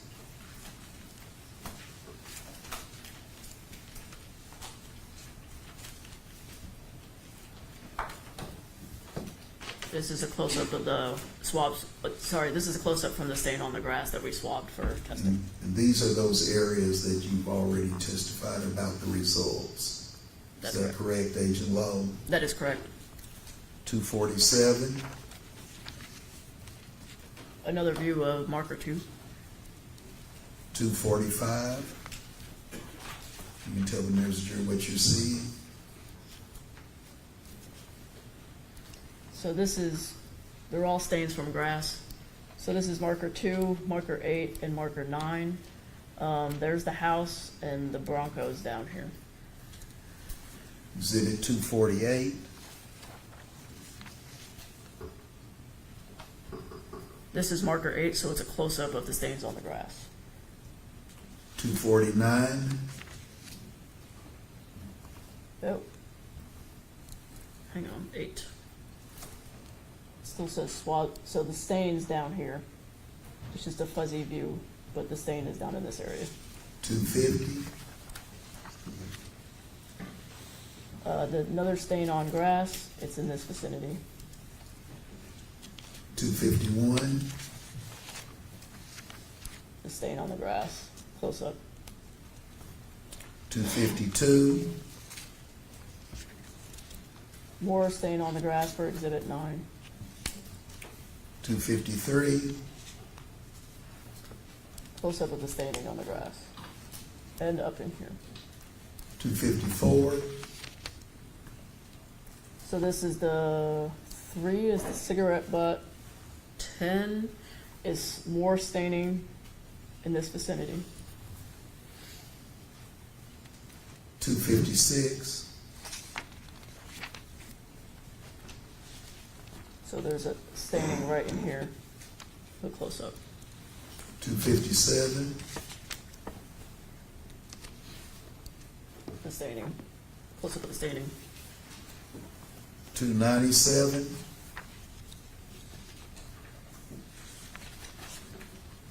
This is exit marker number 6.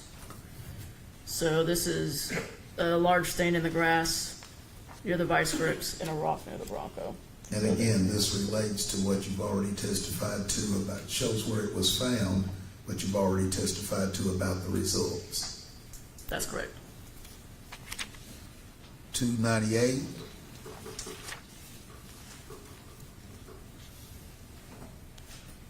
This is just another view of the staining on 6.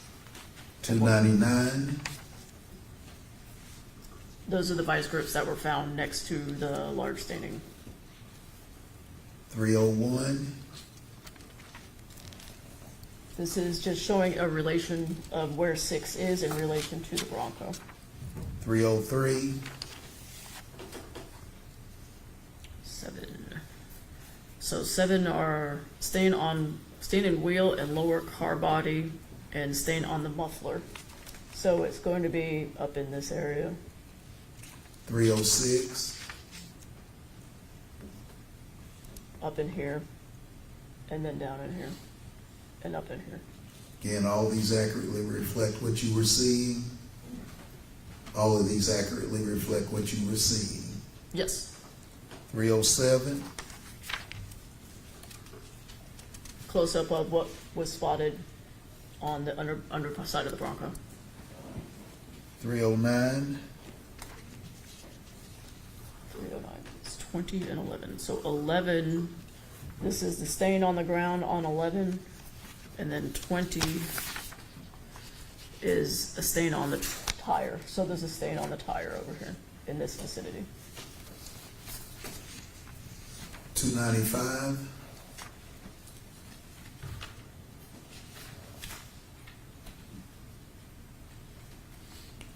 310, excuse me, forget 295, 310, So this is a close-up of the stain on the tire. You've got some here, and you've got some in the lower side rim. 311, Close-up of the staining on the tire. 180, 180.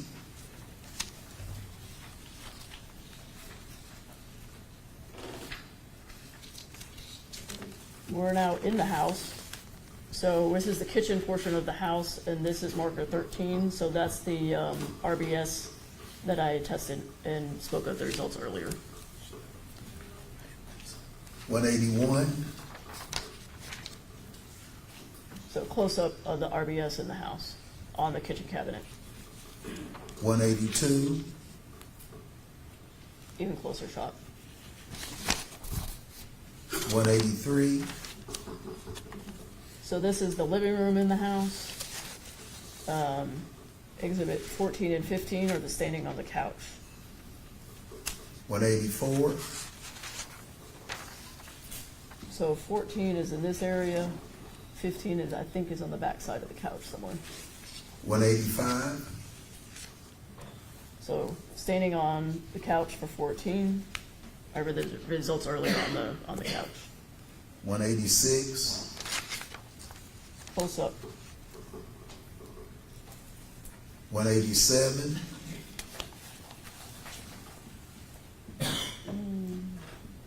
I can't see the RBS on this, so I don't, it's just a close-up of the ashtray and it could be here. I can't see the RBS in this picture.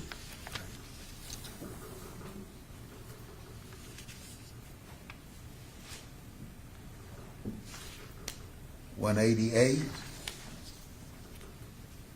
Okay, so couldn't see it because it was behind the cigarettes. Here's the RBS for 15 on the lower portion of the couch. 213,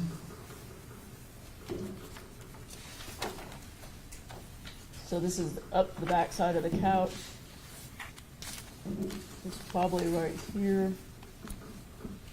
And then we'll have to wait for the closer view to see the close-up on the other one. 215, So this is a small little area on the back side of the couch. 214,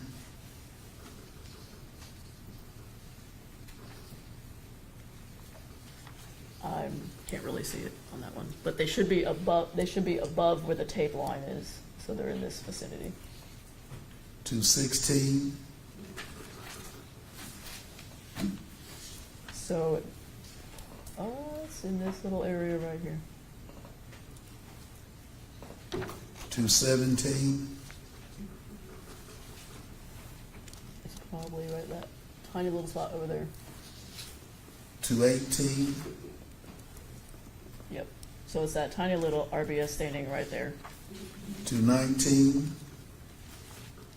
Another view of that, trying to get it so they can see it.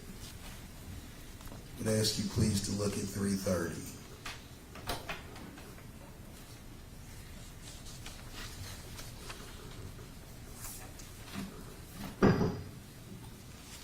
This is the bathroom of the property. So this is the tub shower combo, and 23 is found in the tub portion of the shower. 331, So it's that tiny little speck right there. 332, A close-up of the RBS in the shower.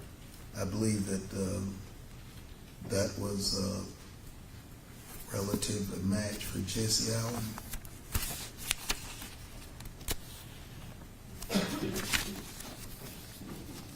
What's that? 23.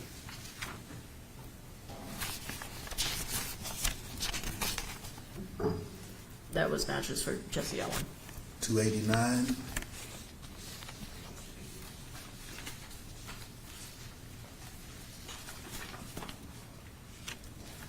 Back outside, marker number 6, and looking at the overall with the vice grips.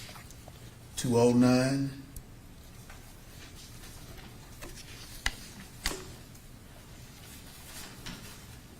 This is the pair of boots from bedroom number 3.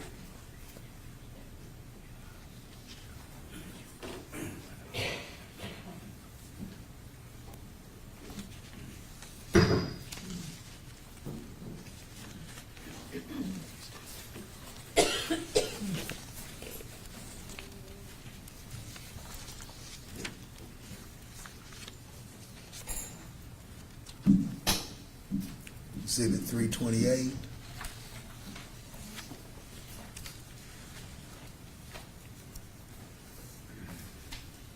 do you recognize that? So Did there you was vote? there was another hammer on scene. This was way up the hill at the back side of the fence of the property. Did you make that an exhibit to your testimony? Yes. And all those that you've related so far, would you make those exhibits to your testimony? It'll be filed. Yes. 459-1,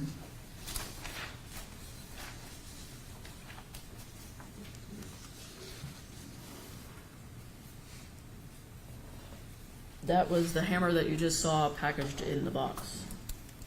We collected it. did you make it an exhibit to your testimony? Yes. Please look at 346. What do you see at 346? So we're back outside at the Bronco. This is the staining from 6/22.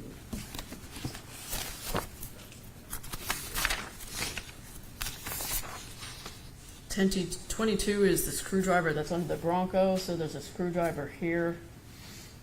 I can't see this number. So the screwdriver's here and the staining from 6 is here. Did you test that screwdriver? I did not. It was covered in a large amount of RBS.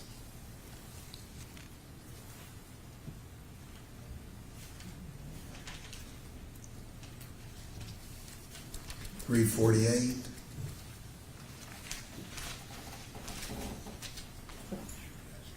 That's that screwdriver.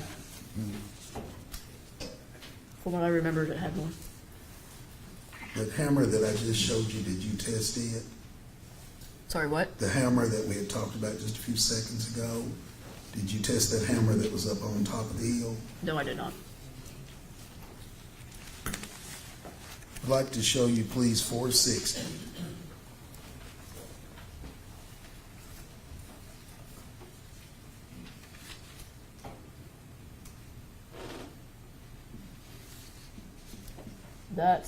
So we collected the screwdriver from under the Bronco, and that's the packaging for it.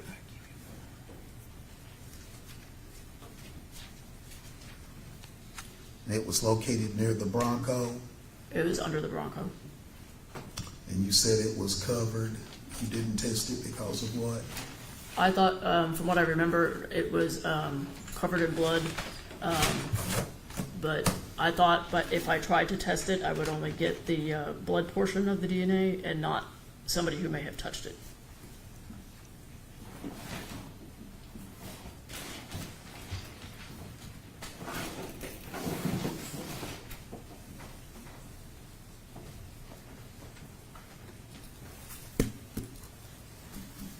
show you the actual box at 460 and ask if you can identify it.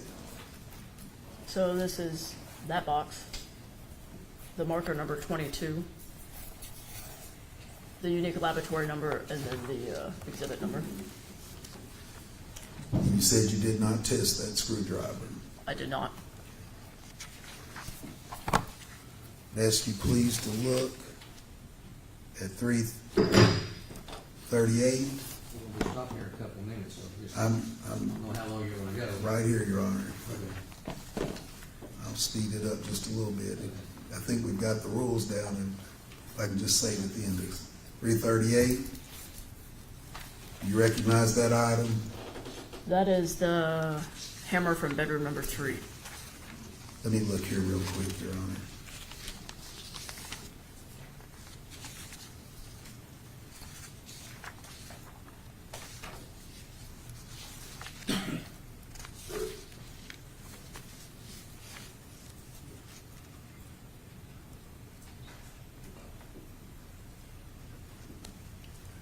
Your Honor, I'm through.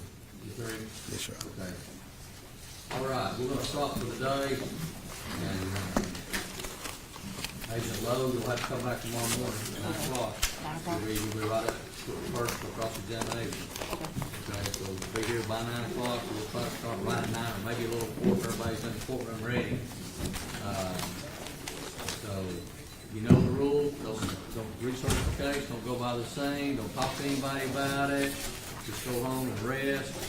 Mr. Woolsey, you have a safe trip, get you some rest on the way home, get somebody, you take a nap on the way back, you'll be fresh tomorrow, and good luck for Greenville. So, all right. Jury, y'all can go, everybody stay in the courtroom, let the jury get on out the door first. Make sure you don't have any pocketbooks or jackets or anything in the jury room. If you do, get them.